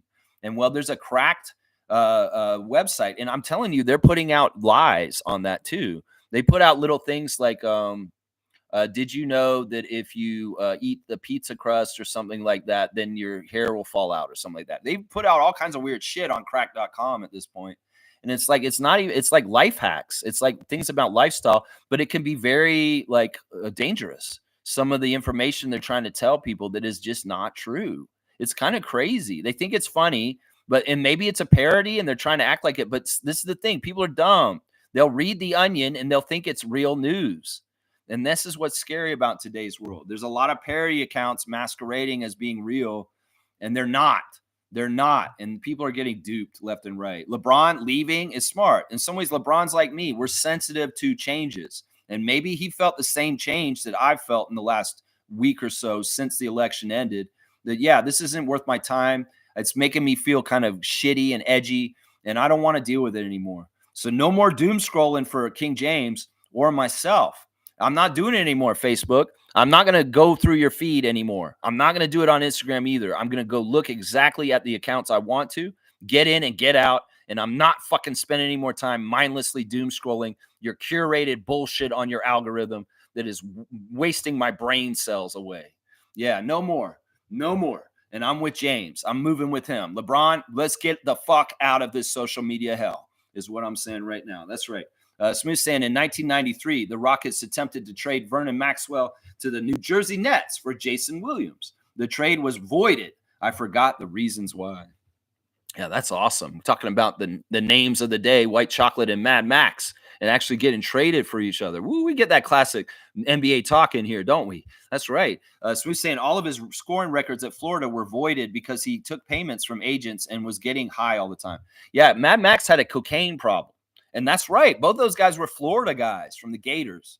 Mad Max played for Florida also. Yeah. Vernon got in trouble for cocaine at least once, I remember, in his early career. He wasn't like Michael Ray Richardson or Richard Dumas and getting banned from the league in lifetime, but he did get in some trouble. He got suspended a few times too. I remember that.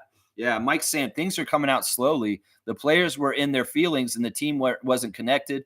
And Nick blames the players for acting a fool, and the players probably blame Nick Nurse for not putting certain players in their place and gave those players a lot of rope to deal with team problems. Nick didn't want to deal with the personal issues and focused on winning. This is where his problem is. Seriously, this is where his problem is. He's not a people person coach. In some ways, he's not a warm and fuzzy kind of guy. I'm going to look out for you, and you can feel like I'm your friend. In some ways, Nick never wanted to be that with his players. It's very rare that he becomes a friend like he is with Lowry. In some ways, most of the guys, like I think that Chris Boucher, Gary Trent, Malachi Flynn, a bunch of the former Raptors that played for him would tell you, yeah, Nick Nurse isn't my friend. He was my coach. Now, would people say that about Darko right now? Oh, no, they wouldn't. They would be saying, Darko's my guy, man. I love Darko. We went and had dinner after the game, and we just talked for a while. He told me about Serbian food. He was just cool, man. I like that guy. Yeah, Nick Nurse? No, he's going off and doing his own thing, playing with Prince's old band, The New Generation, and playing his piano in the back. That's part of the problem right there, I'm telling you. And in some ways, that was probably a big reason why Masai and Bobby liked Darko so much. It's like this guy is very different than Nurse when it comes to being a people person. And in some ways, this will show a real stark difference from his predecessor, that he's like this. You know, other than the fact that Nick was so defensive oriented for our team and Darko's more offensive oriented, there's a lot of night and day between Rajakovic and Nurse that we're seeing. And that the personality is one of them, is a big one of them. Yeah, that sounds like a cauldron of misinformation and misunderstanding, and that, you know, finger pointing and nobody actually coming together and saying, yeah, we're a team, y'all. We need to get together and do this. That's the coach's fault. That's the coach's fault, Mike. And in some ways, this kind of maelstrom getting spun around in Philadelphia is very reminiscent of the final year of Nick Nurse in Toronto. That, you know, there was all kinds of ambiguous, like, confusion and weirdness. As Chris Boucher said on the Hustle Play podcast that year, I don't know what's going on this year, man. It's just weird. It's just weird, man. And like, I'm like, yeah, something is weird. What the fuck is going on? Is this Earl Watson? Is this something going on with Nick? Is there something weird going on, bro, on the team? And nobody fixed it. And in some ways, that's why I was blaming Nick Nurse in his final year as a coach. When there's these kind of issues, the coach is supposed to come around and say, guys, hey, guys, we got to get back together. We need to figure out what the hell is wrong right now and quash our beefs and get right. The Nick Nurse never did this shit his final year as a Raptors coach. And that was why I was pissed at him, because the unweirdness, underlying shit was part of what was underlying in that Chicago game where DeAndre DeRozan yelled at us. Seriously, that was a part of the whole mix of why we lost that game, is because everything was kind of unsettled and not totally right. And in some ways, Nick wanted that because he wanted to get fired and go work with Daryl Morey. It was all kind of orchestrated in a way. Well, maybe he's still, old habits die hard. And like, he's still got that kind of a cloud of unweirdness around him. And now the Sixers are going through it around him because he just can't tie the shoelaces together to get them back there. That's the coach's fault.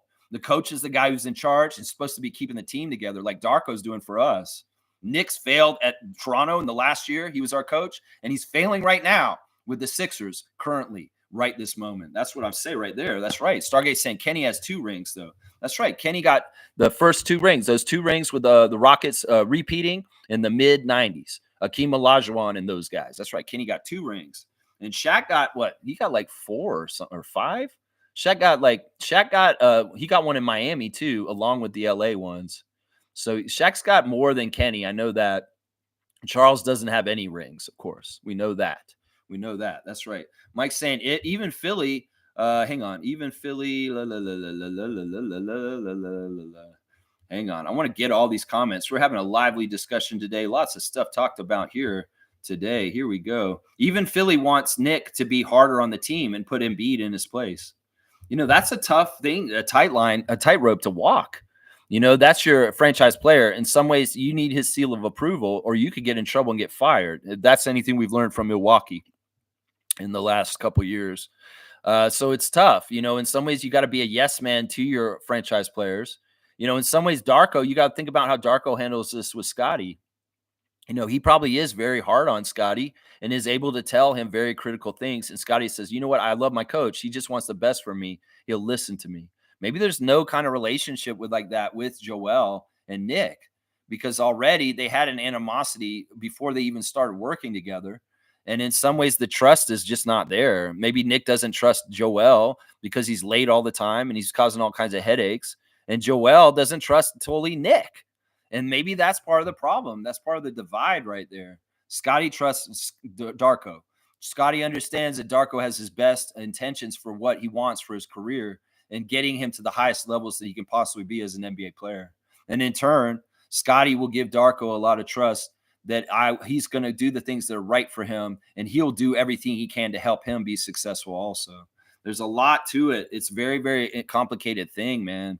And maybe Nick can't be as hard on Joel as a common player on the Sixers because of his franchise face status. Right there. It's tough, man. Kareem saying Nick Nurse had 10 years in Toronto. Chemistry was built within. Philly trying to capture the same results in months.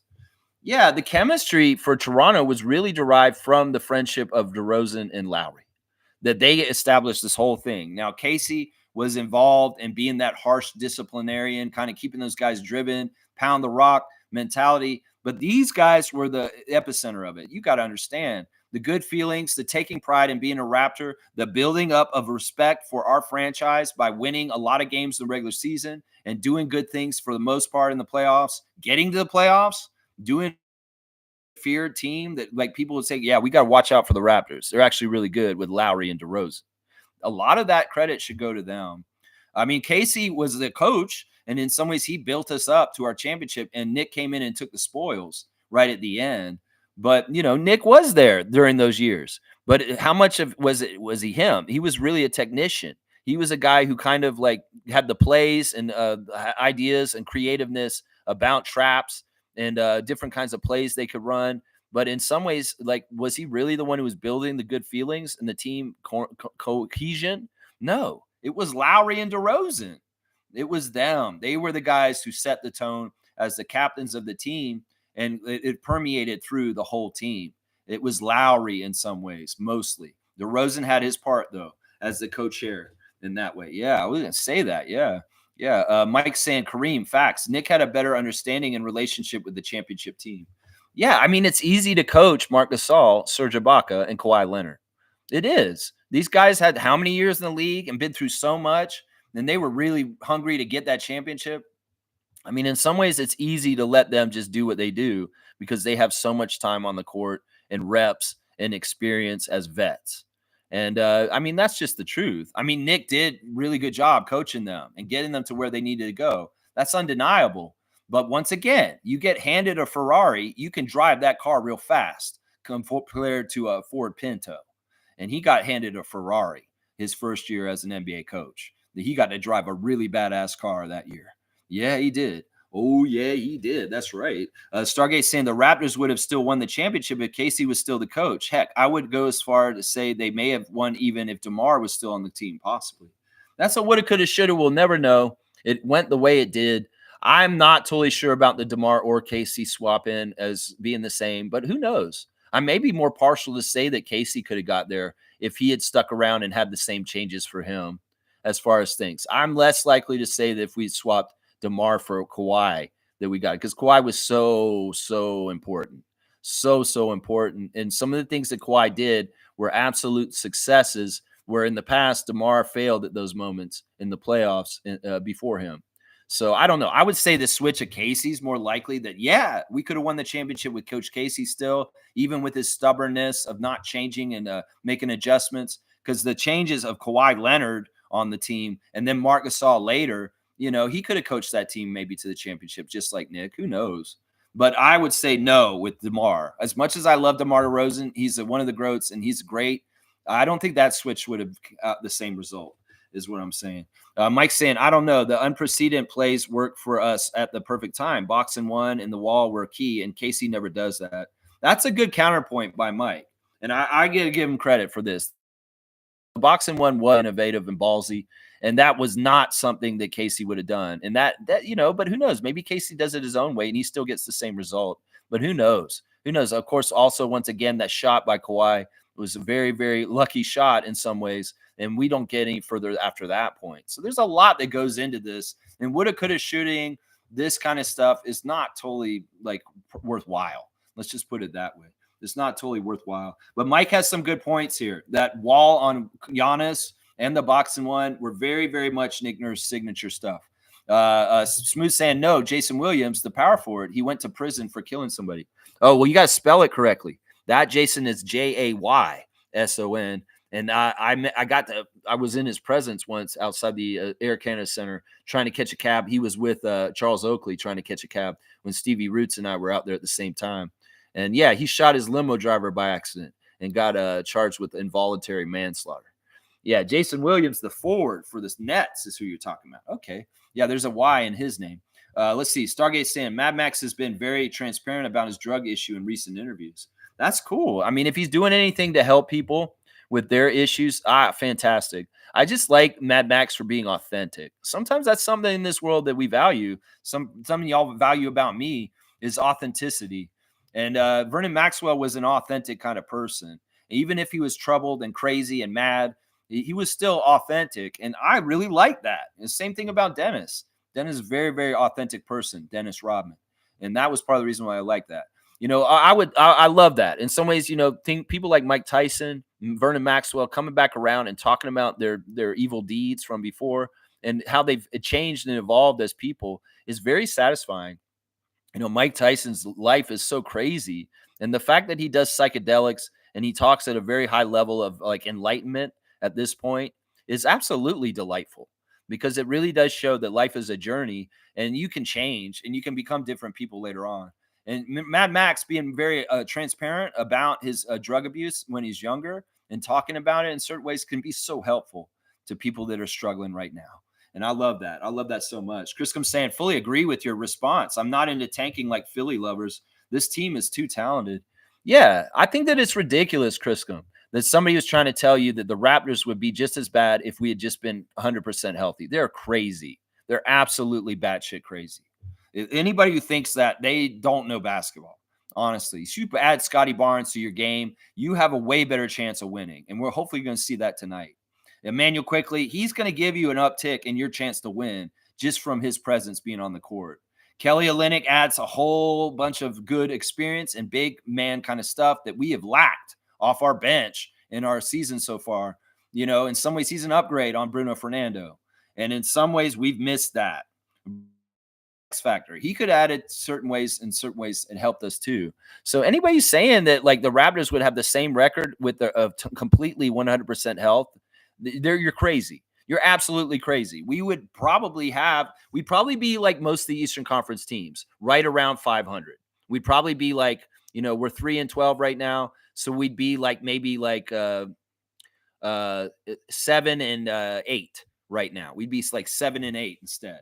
I'll bet you we would. We'd have 5 more wins, maybe 4 or 5 more wins. We'd be like 6-9 or something like that. I'll bet you. We'd have double the wins we have right now. That's for damn sure. Mike's saying now it's known Nick will do those plays so they work less when teams practice simple negating plays before the games. Yeah. He, in some ways, played his one trick over and over again too much. And people know a Nick Nurse style of team. And you know what? It's even worse when he doesn't have his whole team. Is like when he's playing his style with the lesser players on the team, we see what's happening with them right now. They're very predictable. And in some ways, they're just not getting the job done. And I don't think that this team is working that hard for him either. They seem very lazy whenever I see them on TV. That they're not, in some ways, at least the Raptors, when he was coaching our team and we had injuries, he'd get a lot out of our guys. And that says a lot about the Raptors players' dedication to working their ass off, like they're doing right now for Coach Rajakovic. but I seen the Sixers lollygagging. I seen them kind of half-assing their season with energy right now. They're not really trying to an extent. There's a lot of problems there right now. There's a lot of problems right now. That's right. Mad. Yeah, Mike's saying, not gonna lie, in my opinion, I seen Tatum constantly gassing up OG to make him think he could be an all-star, etc. And I think he didn't like Nurse and Fred not really pushing plays for him. I don't know. It's my opinion. In my opinion, you're talking about Tatum, Jason Tatum. I don't understand. Not gonna lie, in my opinion, I seen Tatum constantly gassing up OG, making OG tired. I mean, Jaylen Brown and Jason Tatum both had nice things to say about Darko's Raptors recently. Jaylen Brown saying that he thinks that we're doing things the right way and that we're going to be very dangerous soon. And Jason Tatum saying we lack talent, but we're a very good coach team and we got guys that are really working hard. Yeah, I don't know. You mean that he makes OG tired in the games, like making him chase around? He gasses him up to tell him he's an all-star? I mean, OG should be an all-star at some point. I don't know if he's a perennial all-star, but if OG makes an all-star team once, it would be nice. It's more likely with him on the Knicks now than it was when he was on the Raptors. But it's a crowded field as far as with Brunson and Cat and name players on his team with him. In some ways, that's the competition for him, is the guys on his team. Let's see. And I think he didn't like Nurse and Fred not really pushing plays for him. I don't know. It's my opinion. You're talking. You think that OG? Yeah, I don't think that. I think that Jake Fisher stuff was bullshit. I still do. I think that OG has never really had an issue with him getting more offense. I think that that was a manufactured bullshit thing by people in the press to try and get OG pride out of the Raptors. They're trying to make it seem like he was unhappy in Toronto. I don't think he totally was unhappy. I think he was ready for a new change because the regime change in Toronto was happening naturally. But I don't think that OG's ever been a complainer like everybody thinks he is. It's just not his nature. In some ways, he's like a guy who just shows up to work, does what he does, and he's not asking for more. His offensive ability was getting showcased more and more naturally on the Raptors as the years went on. And in New York, well, he gets his chances here and there. But in some ways, that move to go to New York actually kind of took him off the track that he was on here in Toronto, of becoming more and more a focal point on the offense, because now he's like a fourth or fifth option. And he would have been like the second or third option on here on our team at this point if he was still around here. So I don't believe any of the Jake Fisher rumors from like a few years ago where they're saying that OG wants a bigger expanded offensive role.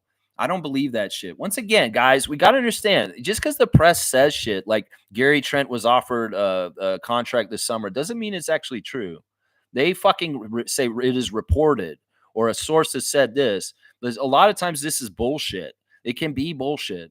And I think the OG wanting a bigger role in offense trope that has been going on the last couple of years is absolute horseshit. I think OG just loves playing defense, and he's going to get his the way he's going to get his anyway. And I don't think it was true. I don't think it's true. Chris comes saying we're not winning with DeMar. DeMar can't stop Giannis. Yeah, this is the things we got to look at. That's a very good point right there. Kawhi took it on himself to be a part of the wall, to stop Enacomto. And in some ways, we've seen, like, I love DeMar. He was so good for us for so many years. He built us up. But the pattern was he'd play really, really good the whole entire regular season. We'd win a lot of games. And then in the playoffs, him and Lowry would have bad shooting games, and we'd get in big trouble and we'd get put out. Sometimes it was because it was Cleveland and LeBron. Sometimes it was that they just didn't have the juice because they got overplayed the whole entire season. In some ways, the whole load management mentality was because of DeMar and Kyle. We came to that philosophy of load managing Kawhi Leonard because of the failures of overplaying Kyle Lowry and DeMar DeRozan the whole entire year, where they were run down and injured to start the playoffs, and then they couldn't do it at that level in the way that they could. Who knows? Woulda, coulda, shoulda. DeMar could have been healthy. We could have load managed him just like Kawhi Leonard, and maybe he would have had a better output in the playoffs in 2019 for the Raptors if he had been still on our team. There's no way of knowing the truth on this. You replace Kawhi Leonard with DeMar DeRozan, there's certain defensive intangibles that are gone that don't allow for us to get as far, is what I'm saying right there. Yeah, Mike's saying Giannis was looking unstoppable till the wall, not going to lie. Yeah, those first two games against the Bucks in the Eastern Conference Finals of 2019, he was badass, and we really looked like we were in trouble. But then Kawhi in the media room and him and Serge, they just basically said, look, we're going to change this. And boy, did they. 4 straight, swept them out after that, 4-2, after losing the first 2 games of the series. Yeah, that was awesome. Blackhawks saying Raptors bring the fight tonight. Well, Scotty Barnes may be showing up in the James Worthy goggles to play for the Raptors tonight. Let's go. Let's go, Neil. I'm all about it. Mike's saying, like gaslighting OG, saying with more touches, he could be an all-star, and that probably created tension between Nick and Fred controlling the offense more. OG wanted more touches and focused to get hype. Tatum might have played 5D chess and wanted that lengthy Raps team to disband. Yeah, don't give him this kind of credit, Mike. This has nothing to do with Tatum. This has nothing to do with Tatum. These guys are saying all kinds of stupid shit. Like Mikal Bridges said a couple years before he's a teammate with OG. OG's such a great role player. Man, I don't believe in this psyop shit. And I don't think that like Tatum had any power or control over the situation with OG with us. Even if they're friends or they talk to each other, it doesn't matter. OG understood what was going on with us. And I still think this was all hot air. Once again, the Jake Fisher offensive role expansion rumors were rumors. Honestly, I don't see it in OG's personality. And every single chance he got in interviews when he would talk about this stuff, and I was paying very close attention, he was saying everything the opposite to what they were trying to say about this. OG never made an overt comment about being unhappy with his offensive role. Not once. Reporters were saying this shit for him on the outside. But it really was maybe New York people wanting to get him in New York. And that's what it was. The Raptors got to a place where the team just wasn't working any well. And we needed to change to the new era of Scotty Barnes, focal point. And, well, we just changed things naturally. OG stayed with the team right up until he was traded. And he wasn't like a problem. In fact, he played a lot. He got hurt a little bit, but he played a lot. None of the signs of him being disgruntled or unhappy, like some people were trying to say. So I don't believe any of this shit. I don't believe the shit about people being mad at Fred in any way as far as teammates. I think that was all fan bullshit, that fans were mad at Fred and they were making up shit. I don't think Scotty or OG was ever mad at Fred and the whole entire time they played with him. I do not believe this shit. I think that they're still very all close friends. And in some ways, it's laughable to think that OG's mad at Fred, his point guard, this guy that he played and won a championship with, and was a good friend of his for many years.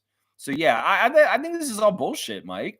I think that your Tatum theory is bullshit, and I think that a lot of the very deep thinker on a lot of things. He's just doing his life, and it's not like he doesn't get into these positions where he's like wanting something that he doesn't have. No, he's happy with what he's got, and he lives a very, very simple life, is what it seems like with OG, as far as his personality. Yeah, that's what I would think right there. Yeah. Stargate saying at Criscom, that's true. Point taken. I know OG and Tatum are very close, but do you really think anyone can gaslight him?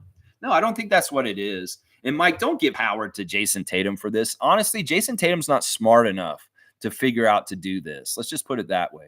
He's not intelligent enough to do this. You're saying he's doing 5D chess. Bullshit, Mike. Don't be a Celtics freak in here and give the Celtics more credit than is due. This is bullshit, man. This is absolute bullshit. And we know that OG would talk to Masai Ujiri about his state with affairs with the Raptors more than Jason Tatum. Come on, man. Open door to the team president is like his dad. He's like, look, I'm going to go talk to Masai and we'll just figure this all out. OG, do you really want to score more? Jake Fisher is saying this right now. I'm okay, Masai. I don't know where this stuff comes from. I don't talk to the press very much, and I don't go on social media ever. And they just fill in the blanks. It's like I'm a blank coloring book, and they're picking the colors and the crayons that they want to color in my silence. Okay, OG, I'm glad to hear you're fine. You're doing a great job. We love you here in Toronto. You're our family. Thank you, Masai. I love you too. Toronto is awesome. That's what the shit was saying behind the scenes. It wasn't even like, Masai, I want Fred to pass it to me more. Fred's not passing it to me more. OG, this isn't like you. You aren't usually like this. What is going on? Jason told me that Fred should pass it to me more. That's why I'm upset. Why are you listening to Jason Tatum? He's on the Celtics. Come on. Let's think about this. We know these personalities. We know these people. And like I said, OG said this in an interview. He actually really said what I just said. He said to Masai, I don't say anything, so people just fill in silence. And honestly, I'm not trying to denounce or decry it because I'd be doing this all the time and it'd be a waste of time. There's so many stupid rumors and dumb things said about me that just aren't true that I just don't say anything about it because there's so many of them, and I just don't say anything about it. That's what he said. That's what OG said at Media Day last year, actually, before our season started, before we traded him in the middle of the season. That's what he said. Is after the whole summer of bullshit being written about OG this, OG that, he said, I don't know where this stuff comes from. I didn't say any of this stuff. He basically said that. So that's what I'm going to say right there. That's what I'm gonna say right there. Yeah. Mike's saying Tatum was getting a lot of flowers, and OG might have listened to him a bit and grew over time. No, no, no. If he's gonna listen to one of the Brown, because he's closer to Jaylen Brown, and also Jaylen Brown is a smart guy than Tatum. And in some ways, Jaylen Brown is a genius compared to Jason Tatum. Why would you listen to Jason Tatum when you can just listen to Jaylen Brown? If you get a chance to listen to either one of those Celtics, Jaylen Brown is worth listening to. Jason Tatum's a dummy. He's a himbo. It's not like he's as smart as you think he is. Mike, you can listen to him in interviews and the way he carries himself. He's a dummy. He's not a very high IQ guy. Jaylen Brown is, by the way. He is. He's a very smart guy. And OG's a smart guy, too. He comes from a family of PhDs and people that are extremely smart and educated. And OG's a lot smarter than people think. He may be a little bit on the spectrum as far as his personality and the way he carries himself. But yeah, OG's not dumb. He couldn't get gaslighted by Jason Tatum. This is one of the weirdest theories I've ever heard. This is really, really weird. Brian saying, what's up, Freak Nation? Dap to Brian. Brian, what's up, King? From To The Point. I hope Scotty returns. The kids put up a good fight and ride the momentum. There you go. There you go. I like that. I like that. Stargate saying, do you think Cade gaslights Scotty too? I think that we need to get off this whole word gaslight and understand that NBA players are friends across teams. And Cade Cunningham and Scotty probably are very supportive towards each other. You know, in some ways, Scotty's going through some losing and injuries right now. And Cade's been through injuries and losing too in Detroit. And in some ways, they're probably like talking about their own experiences and sharing them with each other. And like, well, don't do this, Scott, because I did this in Detroit. And man, did this backfire. And my teammates got really mad at me. So maybe they're sharing each other like supportively because they are friends and they're not like frenemies and like little dicks. Like in some ways, what Mike's describing is like if OG's really friends with Jason Tatum, why would Jason Tatum be a dick to him like this? Maybe OG would be like, yeah, I don't want to be friends with you anymore, Jason, because you're being a frenemy and you're gaslighting me. I don't think this shit is happening. I think that when these guys are actually friends before and they come in together later, you know, Cade Cunningham and Scotty are like this. And, you know, Cade's going through such shit in Detroit in his career so far that Scotty's got to hear Cade stories and be like, man, I got it so good in Toronto. He's probably like, damn, that happened to you in Detroit? Monty Williams? What? This? That? Oh my gosh. Thank God I'm on to Toronto. Oh my gosh. We may be not winning, but we have some really good things happening up here. And it sounds like what you're going through, Cade, in Detroit is just confusing and fucked up. And I mean, that's probably what's getting from Scotty. Scotty's probably listening to Cade Cunningham. And he's like, damn, I'm so happy I'm on Toronto. That's what I would think. Seriously. Think about that. Mike's saying in the bubble, Nurse wrote in his book about a thing happening with OG wanting more touches and Fred shut it down or something like that. I don't know what Nick wrote in his book about that and stuff like that. Listen, maybe at that time, OG was like, you know, and he did get that big shot. And what Kyle threw the shot to him, he got that big three. I mean, listen, any of that kind of friction is stupid. And once again, Mike, we're a logical Raptors fanatic. We're Raptors freak. We're Project Truth. And unless this narrative is helpful to our team, I don't want to talk about it. And none of this sounds helpful. None of this, it sounds like water on the bridge, woulda, coulda, shoulda stuff. I mean, once again, let's go talk to OG right now about how he feels about Fred VanVleet. And why is it that Fred VanVleet is always the epicenter of the problems? And that people trying to pull apart Raptor stuff, whether it's Penn State basketball or this bullshit that's right here. Seriously. I think that this is all blown out of proportion. And in some ways, maybe that passage in Nick Nurse's book is where fucking Jake Fisher started his fucking rumors from. Seriously, let's think about this.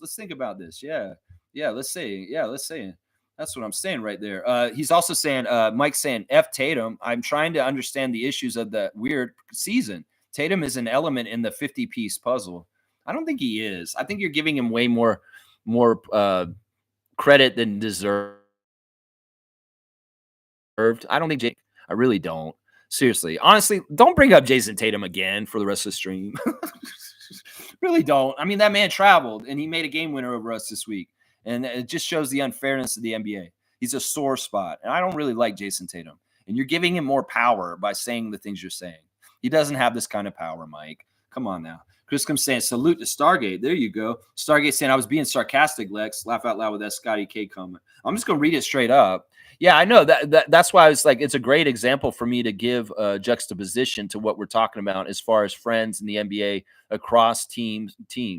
You know, Jalen Suggs is very good friends with Scotty Barnes, and he comes to kill us. He comes to kill us. He absolutely wants to destroy us because we picked Scotty over him. But don't get it twisted. They're best friends, and they have a friendship behind the scenes that's fine. Even Evan Mobley and Scotty Barnes do have a friendship outside of basketball that they're kind of cool with each other. So it's like Scotty's more friends with people that are his adversaries than you think. It's kind of weird. It's kind of weird. Let's see. Mike saying Tatum and OG are childhood friends and family are close. And Tatum would say OG can be all the NBA, etc. A lot of OG's issues were part of the locker room dysfunction. I don't know if this is true. In some ways, once again, Mike, just drop this bullshit. Come on, man. Just drop it. In some ways, once again, we don't give more power to the Celtics by talking them up in their influence. First of all, that's your first mistake. And second of all, this is all water on the bridge. Whatever happened with OG's over and done with. He's not on our team anymore. So in some ways, this isn't worth speculating about. The stuff about OG was never founded to be true in different ways. He was a good citizen and a good Raptor all the way through.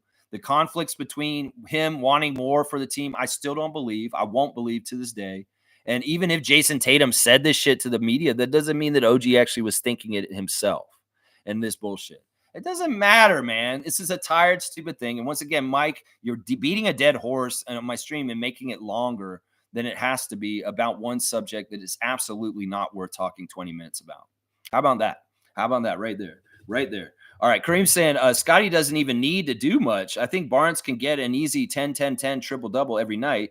If we need him to save the day, then he can. But Scotty will adapt with us with EAS IQ. What is the question? What? I don't fucking understand that last part, Kareem. I think you're right. I think that Scotty could do a 10-10-10 like Russell Westbrook recently, and he would contribute in a winning way no matter what. He's the kind of glue guy that makes all the players better on his team. He garners more attention. He leaves RJ. See, talking about OG too much. RJ and Grady are more open when his presence is out there because people have to respect him. So, yeah, I think this is awesome. I think that you're right. In some ways, people that want Scotty to be our franchise player, like he controls the game and does stuff like what RJ's doing right now, don't hold your breath on that because it's not likely. It's more likely he's going to be a facilitator, a glue guy, a guy who's going to get block shots and rebounds and steals and help us win in those kind of ways. That's why he's such a special player. He's not the bona fide normal NBA superstar that's scoring first like everybody else is in the league at this point. That's right. But he can save the day at the end, like Kareem's saying, and make big shots at the end too. Let's see. Cool Cat saying, good morning, Raptor Free Crew. Tuning in a bit late. Had a meeting. OG is very smart. OG puts on a talk for the camera. He is very talkative with his friends and family. Players revealed it. OG stopped them from talking. Yeah. I mean, in some ways, look, he's shaping his image very strongly. He doesn't like to have the social media out there, but he has his own private life. He's very funny, and he's a certain way. I mean, that's what I'm saying. I think that OG's smart enough. Once again, we're going to say this. OG has sisters that are PhDs that are involved in very high-level fields. He's got brothers that play other sports. He's got people in his life. His family is very educated. OG himself is very smart. It may not seem like it sometimes in his interviews because he's very simple with his answers and he's not very forthcoming. But the dude is very smart. And honestly, I think he'd be smart enough to see past what Mike is trying to describe today as far as the influence of Jason Tatum. I think it's really silly. In some ways, if OG is controlling his image to the public, very controlling in certain ways, well, in some ways, he lets us know what he wants us to know and what he doesn't. And I'm going to go by that. And once again, the chapter of OG Anunoby playing for the Raptors is closed for now. If he comes back later, well, we can talk about him on the new era. But this is water on the bridge. And once again, I want to stay present. I want to stay now. And Scotty Barnes is hopefully coming back to the court tonight. And that's the present news. It's not whether OG Anunoby wanted a bigger offensive role. Honestly, this is such a retread. This is like a rerun, Mike. Why are you making me rerun right now? I don't want to rerun. What's happening right now? That's what I'm saying. What's happening right now, sweet baby D? Come on now. What's happening now? Come on, rerun. Get out of here. Mike saying Thursday think tank tanking. I don't know. Fred talked recently on it. It wasn't fun, is why Fred was looking to move on. Yeah, I heard that interview too. It wasn't fun because it was the end of the era and it was like, okay, this is over and done with. We're going to have to move on. And it doesn't have anything to do with internal fighting. Once again, we're going to blame Nick for that not keeping the team together as a coach, Mike. That's just the bottom line on this. The coach's job is to keep the team together, and he didn't do a good job in the last season. And I think that part of it was that Fred was not able to be tough on Scotty like he wanted to be. That was part of it right there. I know that's for sure. I know that's for sure because Fred said it explicitly. If I could change one thing about the last part of being on the Raptors, I would have been more harder on our younger players and listening, getting them to listen. In some ways, he was nice to Scott. He was very, very understanding, and he didn't push him because he wanted to not rock the boat. And in some ways, there were some signs that Scotty didn't want that kind of leadership from Fred.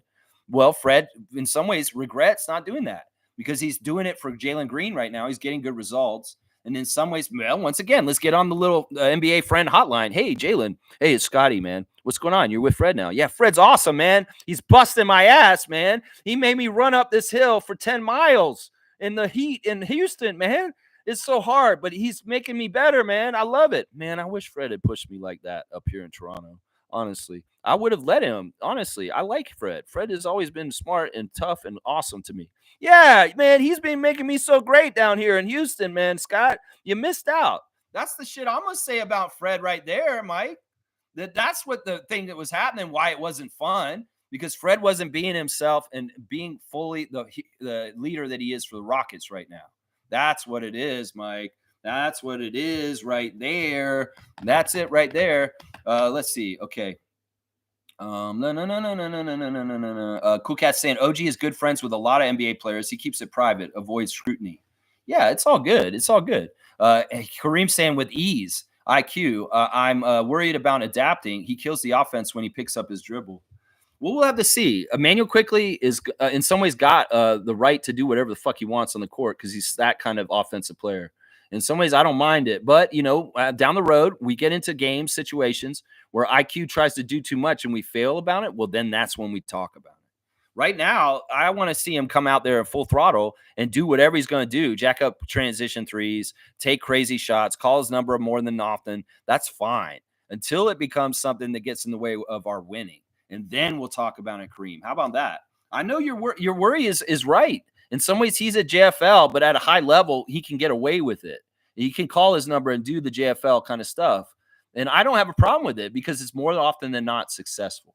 But if it becomes to the point where, wow, he looked off everybody else and played hero ball and we failed because of it, then we start to talk about it. How about that? How about that? Mike's saying, oh, yeah, we just continue to blame Nick for that season, but it's way more deeper than that, in my opinion, years of compounding issues. Well, I'm scapegoating Nick. I did it then. I'll do it now. In some ways, that's the way of the NBA. You scapegoat the coach. It's not the franchise player who gets the blame, even when it should be the franchise player, Giannis. It's just, they scapegoat the coach. So I'm just doing what every team does. In some ways, that's the easy target. In some ways, that keeps in legacies and histories of former players with our team in good places. In some ways, I don't like all the bullshit that's heard about Fred and OG that you're putting in front of me right now, because in some ways, their legacies with our teams are untarnished, in my opinion. They're not like Vince Carter. They're not like Nick Nurse. In some ways, Nick Nurse tarnished his shit with us. These guys did not. And that's why if you are talking about destructiveness, you're talking about revisionist history about our championship and worrying about people putting it down like you did at the beginning of the stream. Well, what you're doing is worse in some ways because you're tarnishing some of our great Raptors legacies with our team by bringing up dirty laundry that's under the bridge and gone and not even a problem at this point. We don't need to analyze this any further. OG's a Nick and Fred is a Rocket.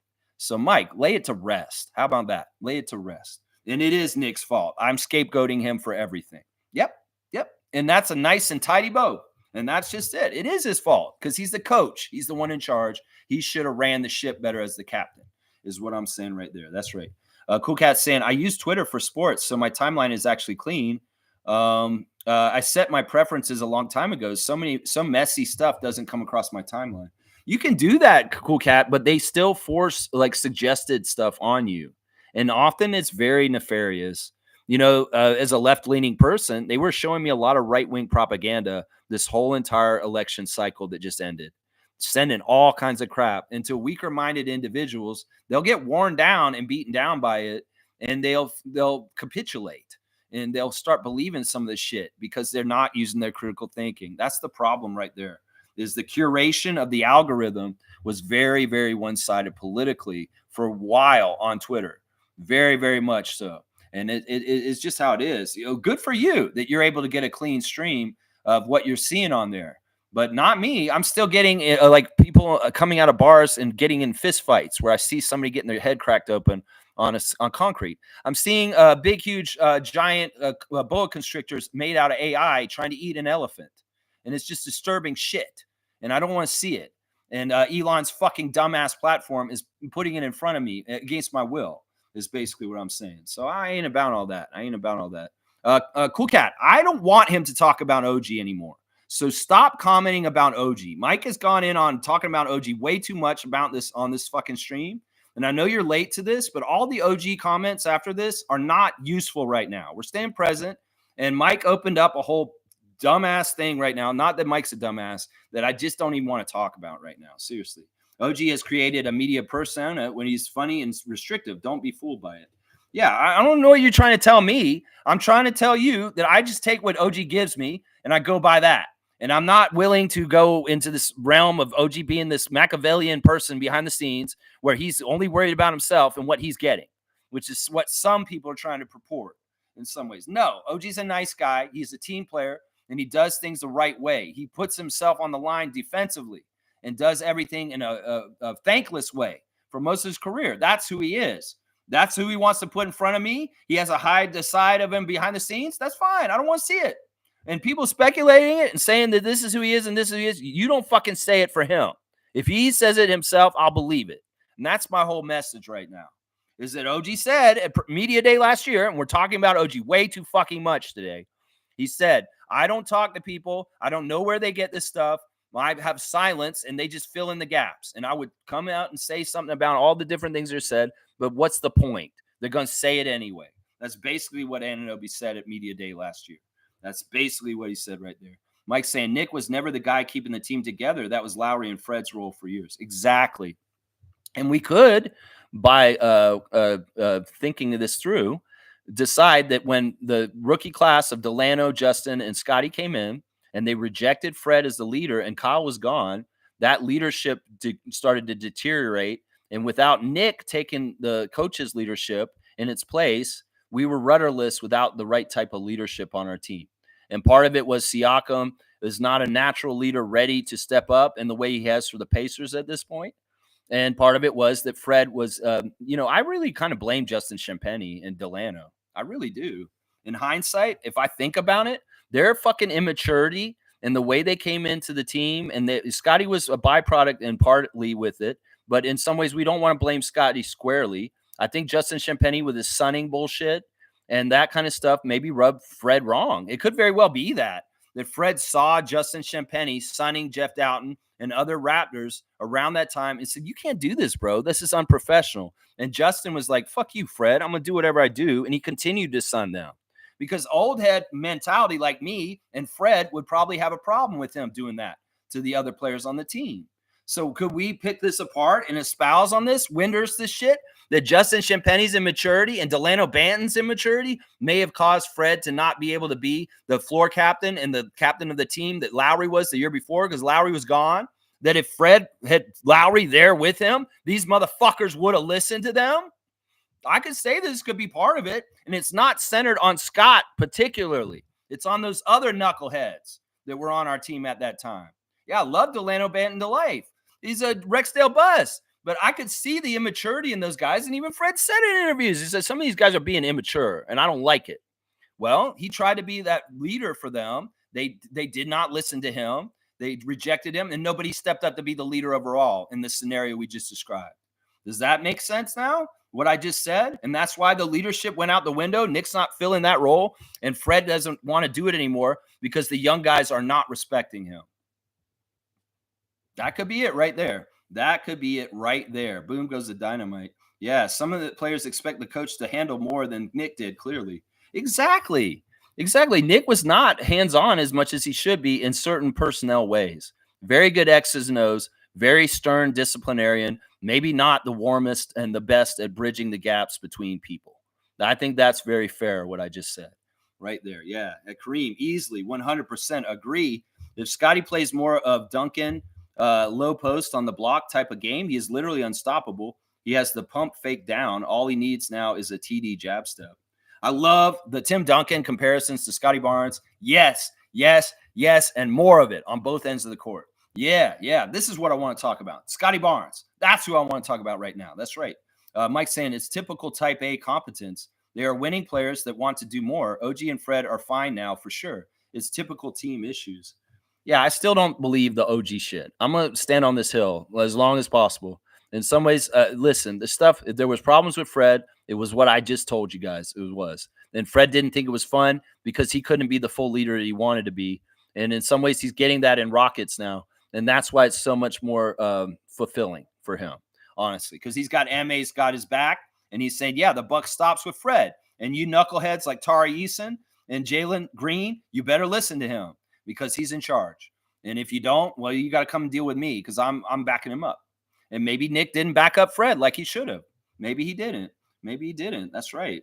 Let's see. Trevor's saying Embiid, leaker of 76ers meeting, a real piece of shit. Yeah, whatever, man. Embiid is what Embiid is. And that ship is sinking over there. That's right. Mike's saying the coach sets the roles and shots and minutes, but Nick wasn't keen on the defined roles and shots and let his point guards make most decisions on those elements. Yeah, I mean, the one thing we know about Nick, and he's continued on Sixers, and this is why we know it's for sure, is he really does overplay his starters. And it's really hard to get up on the hierarchy chart from the bench to getting more rotational minutes and solid minutes game to game. And if you get in those little grooves, you could get put in the doghouse really quick. Just ask Chris Boucher, Malachi Flynn, and Gary Trent Jr. That kind of stuff. That's right. The Philly issues are the same that were happening the last season. So I'm more a solid piece of evidence, and I'm trying to see how the other pieces fit at the moment. See, this is good. In some ways, I don't mind looking at this from this perspective. If we're trying to analyze what the hell's wrong with the Sixers and what is Nick Nurse's common role in it, well, we can see some of the parallels in the two times and what happened. And that's what I was trying to say. Even though you all thought I was unfairly coming after Nick in the last year of him coaching, I could see right through this shit. He was not doing things correctly with our team. And in some ways, he was a chaos agent that thrived on it because he wanted an exit. That plan to go and be with Daryl Morey was there before the season even started. That last year he coached us. And he made it as confusing as fuck. It could be very well that Nick just didn't learn his lesson. And maybe he's like, this is the way I did it in Toronto. Well, maybe don't do that in Philly if you're trying to make it work because you sowed the dysfunction by being non-communicative. This is just like a relationship. If you're married and you don't talk to your partner and there's no communication, things can go wrong. There can be problems. And that's the problem. Communication is key in anything, in all relationships. And Darko understands this, whereas Nick maybe didn't. That's what I say right there. Yeah. Stargate saying, I think the league is trying to position Embiid going to the Lakers. That is my conspiracy theory. I thought it was going to be New York until they made all the moves, and now they're out of it. They're out of Giannis and Embiid sweepstakes. The Knicks, at this point, they can't do anything like this. Now, there's a chance that the Brooklyn Nets could do some crazy stuff with all their draft picks and their young prospects and get either Giannis or Embiid out of their disgruntled situations. Embiid going to Miami or the Lakers, of course. They want this kind of shit for marketing, and that could be very true. That could be very true, Stargate. All right, let me go ahead and see what else we got to do on the stream today since I got to the end of the chat. They have a ranking on ESPN this morning. They're ranking all 30 teams' top 3 stars, and they've got us at 21 out of all the stars. This is very interesting. I find this very interesting that they've got us are promising but unproven is the category for us, Toronto Raptors, and the 3 stars for our team are not the barbecue. It's very interesting. They put Barnes, Quickly, and Dick. They're leaving out RJ. For some reason, There's been a weird thing since RJ got traded back to Toronto that, maybe because it's the Canada thing and that he's Canadian on the Canadian team now for Toronto, they really ignore him now. Like RJ's getting ignored all over the place. And I think it's very much on purpose. And I think it's because a Mississauga kid came home. And that in some ways, having Toronto kid playing so well for a Toronto team is something like US media is like, fuck that. We're not going to cover him at all. And I think this is evidenced in this. Why wouldn't they put Barnes, Barrett, and Quickly as the top 3 star guys for us? They put Grady in there instead. Not saying that Grady's not that close to being one of those 3 guys with them, but it's very telling that the U.S. mainstream media is totally shunning R.J. Barrett and giving him any kind of attention at this point.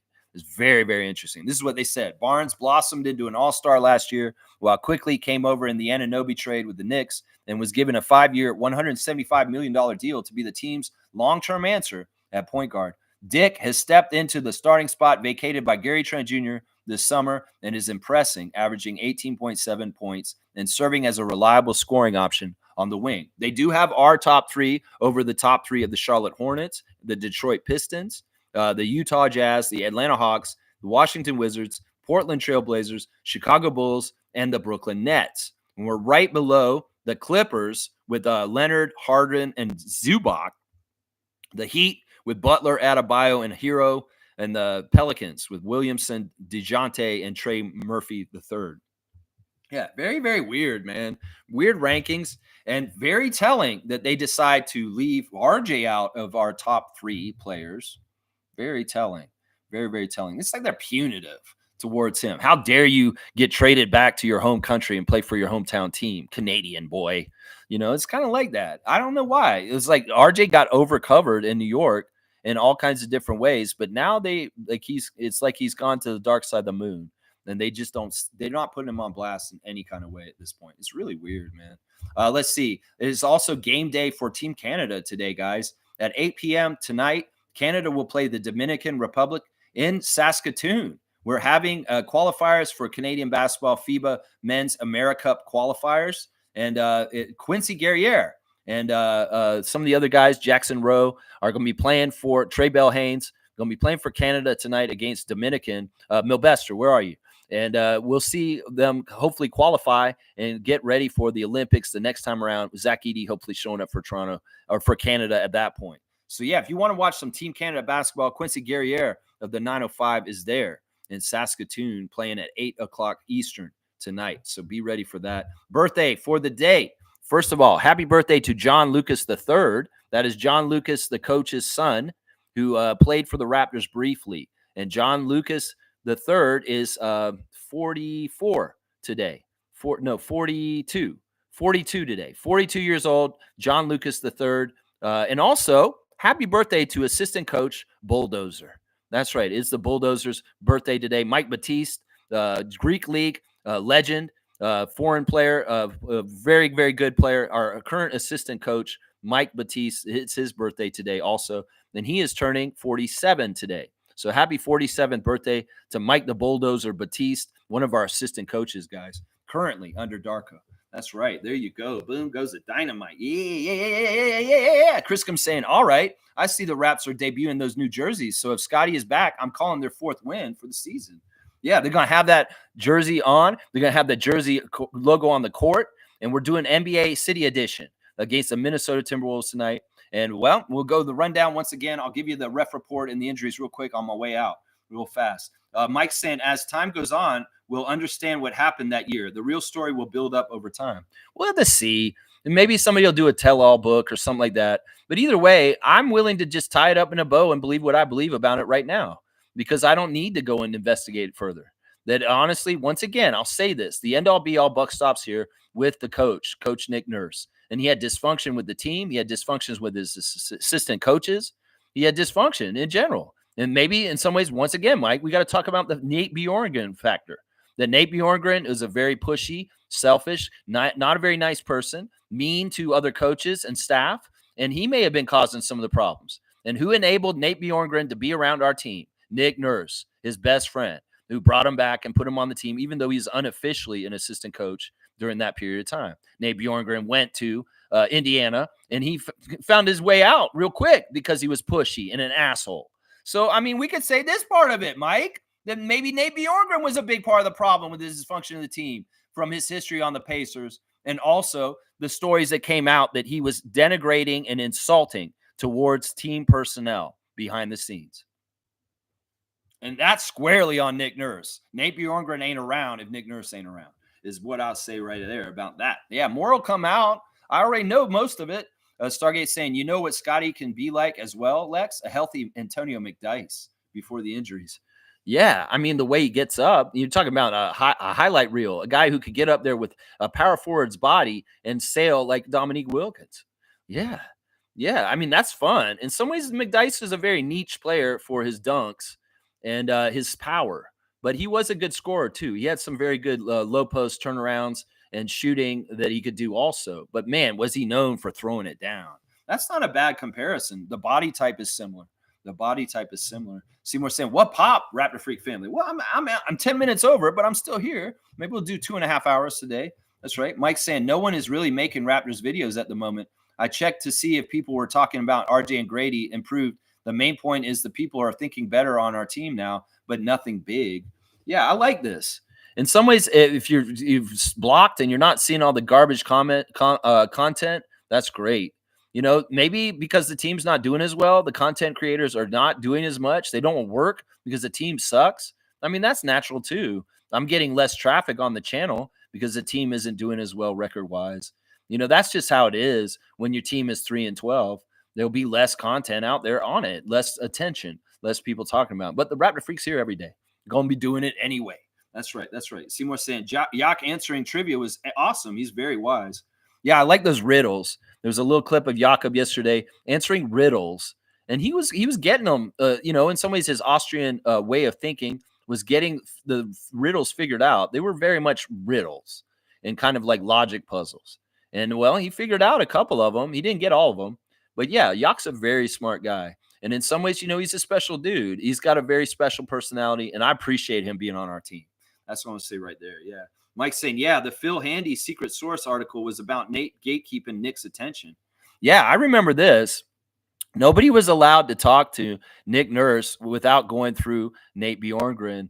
And that was a big problem. And that could have been a huge part of what the problem was in the last year of him being on our team. You know, there could have been all kinds of problems. And Nate Bjorkgren was kind of just like a chaos agent in between.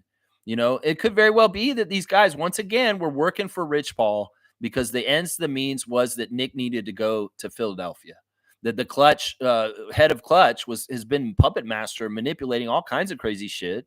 Whether it's Coloco and the crazy fitness to play thing that just happened to get him in the Lakers with LeBron, that's obviously Rich Paul manipulated. And Nick Nurse going to coach for the Sixers is also. So I would say that what's the common denominator? Rich Paul. And him being around and, well, talking to his client and saying, no, Nick, listen, you got to make things confusing so Masai will fire you so you can come and be with Daryl. No, I know you don't like doing this. This isn't natural for you to like try and lose games on purpose by not coaching at the end. Yeah, I know that's not what you want to do, and it's not natural. Nick looked more and more stressed out and all messed up that whole season.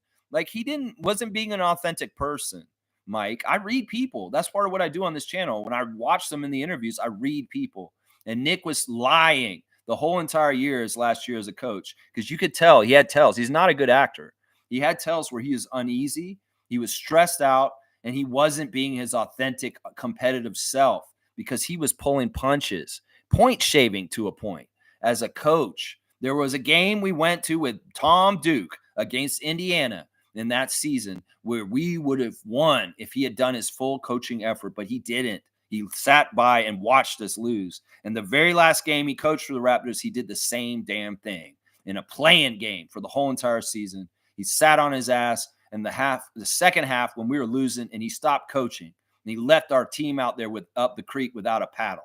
Is what happened, dude. You got to see it. If you go back and watch that game, you'll see Nick Nurse is not coaching in the second half against Chicago while DeMar's daughter was screaming at us. You can watch it. Go back and watch the replay. Nick Nurse sits on his ass on the bench the whole second half. He barely gets up. He doesn't do any of his crouching or his yelling or anything. He just sat there and watched them lose on purpose because he knew if they failed and lost that playing game, he'd probably get fired. And he needed to go to Philadelphia. That was the whole plan that whole year. That's right. Stargate saying, I heard Earl and Nate didn't get along at all. Yeah. Yeah. I'll bet that's completely true. Guy, and maybe he saw the shenanigans and the things that were going on with that. And he did not like Nate Bjorkgren. I bet you he didn't. Smooth saying Chad Posthumus, member of Canada's 3x3 men's team, has passed away. That's horrible. That's a weird thing to put in right at the end.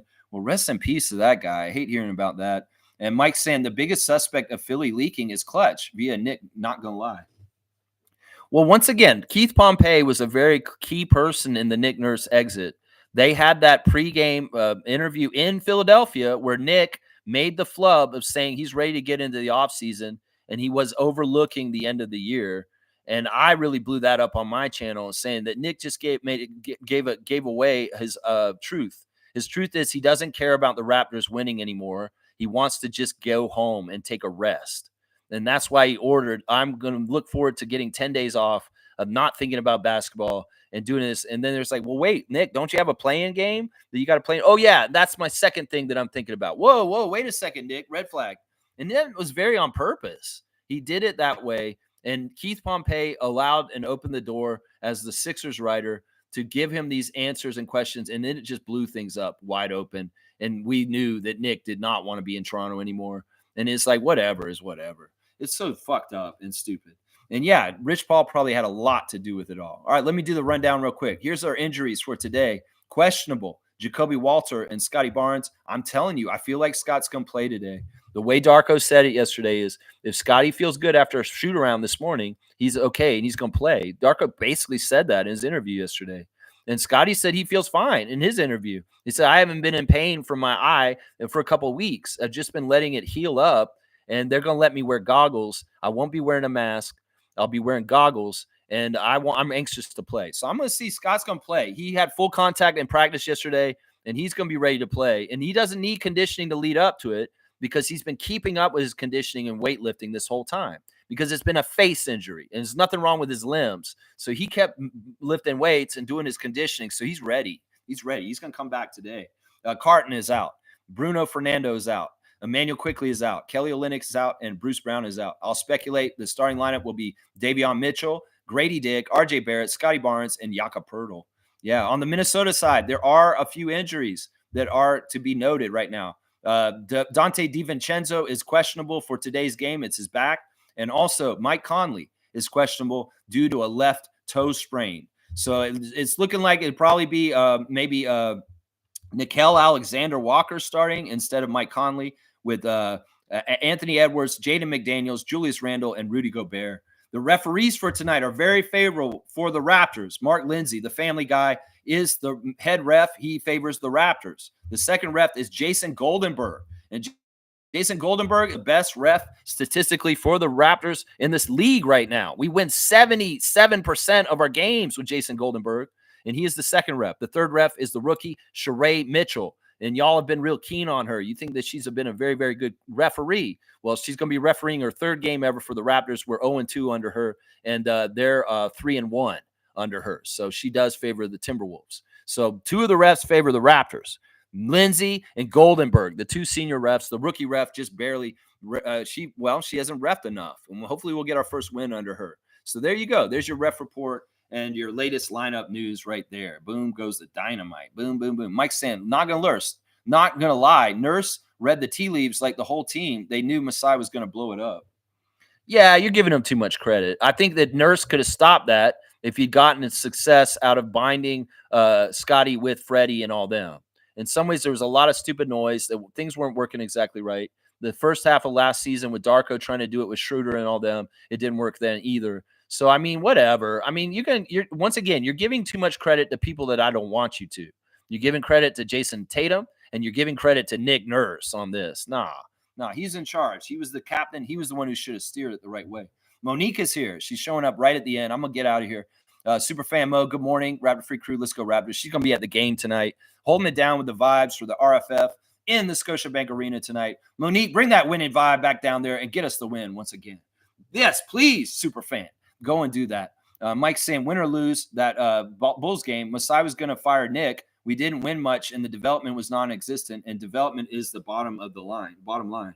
Yeah, I mean, once again, I know you're going to stand for Nick to a certain extent because you're a big fan of his, Mike, and you were. And in some ways, I get it. You want to be loyal to him, but we don't need to be loyal to a guy who is not loyal to us.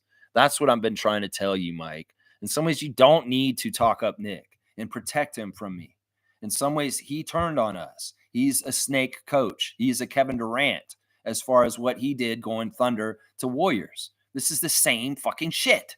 He had the opportunity to go to the Bucks. He had the opportunity to go to the Suns. He went to the Sixers because Daryl Morey had a hard-on for him, and also he's a punitive person who wanted to get back at our franchise for firing him. So why would you stand up for this guy? Seriously, he is a snake, and you do not need to talk him up. Seriously, you do not need to talk him up. Yeah, he might have been getting fired either way, but he wanted to make sure he lost that game so he wouldn't have to coach a playoff series. Seriously, he wanted that exit because he didn't want to coach anymore. So why not subterfuge our team and make us lose no matter what, is what I'm saying right there. That's right. That's right. Kareem saying Nick didn't coach. He managed one season. He's shit. Let his ship sink. There you go. He did a pretty good job in the second year also. I'll have to say that.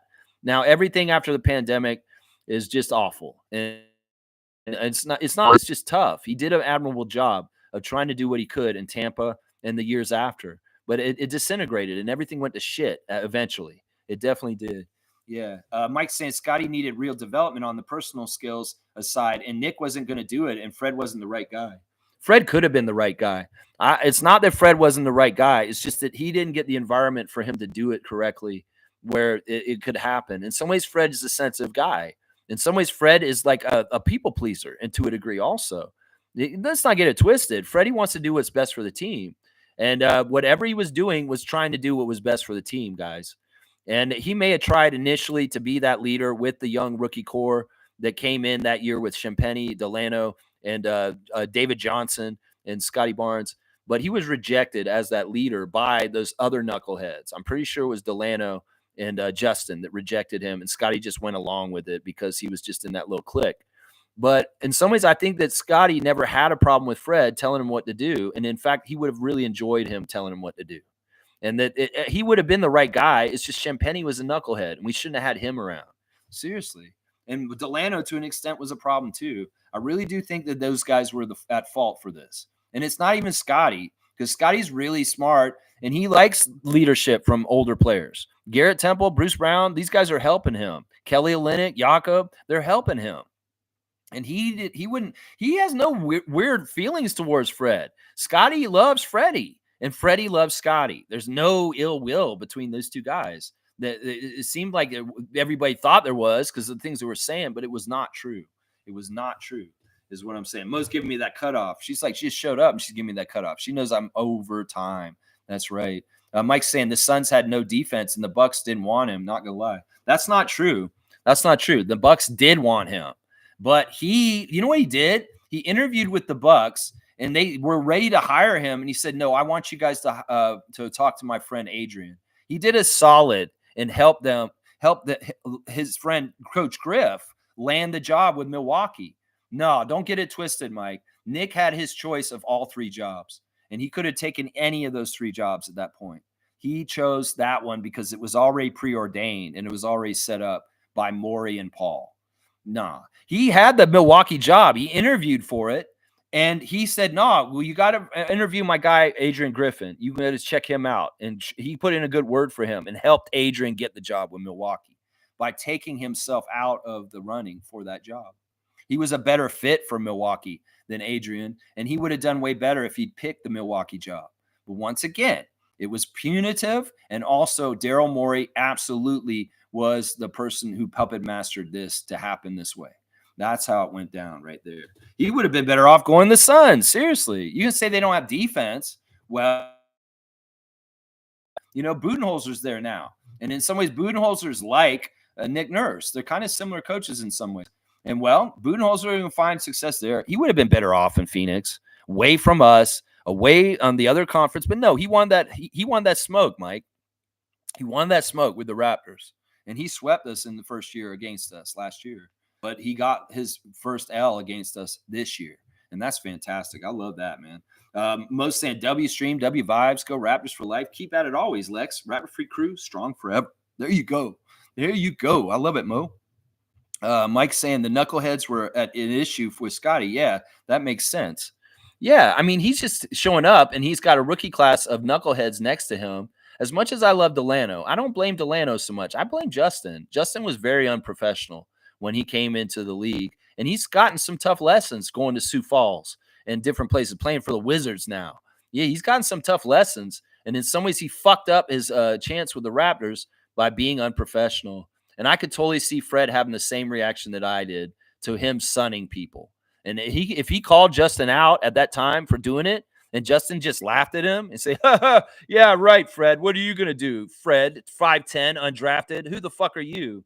Dude, you're undrafted too. He could teach you a lot, motherfucker. And maybe you should listen to Fred VanVleet when he says you shouldn't be sunning your teammates because that causes bad things on the down low. Seriously, that causes mistrust. That causes hurt feelings. That causes things to be like, yeah, why is this guy a dick and jumping into my interview all of a sudden? Like, seriously, that I could say that probably was one of the catalysts. At the time, it bugged the shit out of me when he was doing it. Young people thought it was cute and stuff. But hey, young people, maybe that was part of the reason why everything unraveled with the Raptors for the next couple years. Because Justin Champagny wanted to sun his sons. Okay, yeah, Justin, come on up here, man. All right, listen. Was it wrong for him to shun people? No. Are you a knucklehead? You thought that it was fun? What? You know what? You're the son. You're the son, motherfucker. You go back to sleep, Justin. That's right. You go back to sleep. You're my son. You're my beaver son. That's right. Go back to sleep. Get out of here. Kareem's saying, I hope nope, Mike. Nick had and Maury had a plan. Again, let that ship sink.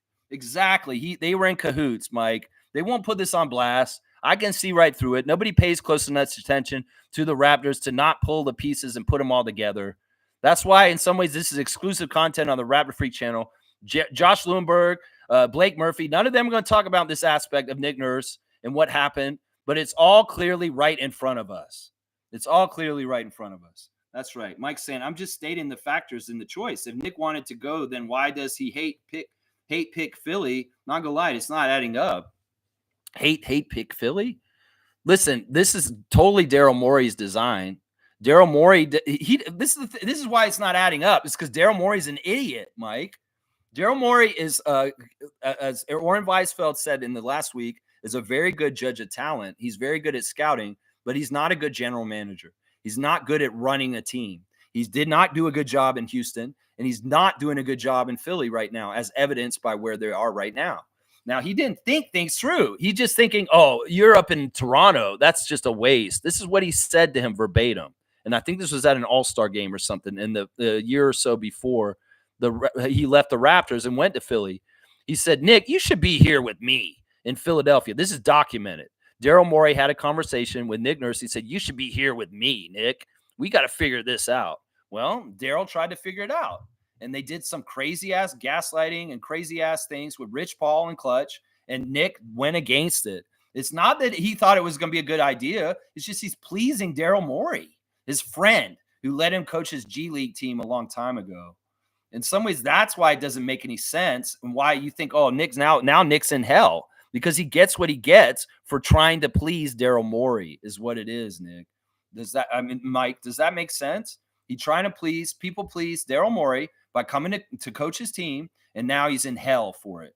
And that's just how it is. That's just how it is. Laugh out loud at Justin. Yeah, that was funny. You like Justin Bieber? All right, y'all, let's beat the Timberwolves tonight. Lex is fired up, and I'm going to be ready to see the City Edition jerseys on our Raptors and Scotty Barnes back in the lineup hopefully tonight. I feel like it's a really good chance. If Scotty's not going to play tonight, he will definitely be playing on Sunday against the Cleveland Cavaliers, guys. So let's get it. Let's get out there and Raptorize our day. Touch that grass and kick some ass is what I'm saying, Raptors. I'm fired up because I know Big Four's about to hit the floor once again. Let's go. That's right. Mike saying maybe Morey did some red Arbeck's phone calls. Nick isn't hating us if Morey got him to Philly. Nick isn't hating us. No, he manipulated this shit. He did it from the inside. Anyway, Mike, I don't want to beat a dead horse. You got me beating dead horses today. on a Thursday. In some ways, these are dead horses, dead and gone, and we don't need to be talking about them. But I'll rehash all this shit. If people need education on what the fuck happened with Nick Nurse as a Raptors coach, I'll re-educate people and let them know exactly what happened. Nobody else going to talk about it. The tampering that Philadelphia did with our coach that year. All right, let's go Raptors. Beat the Timberwolves. Woo!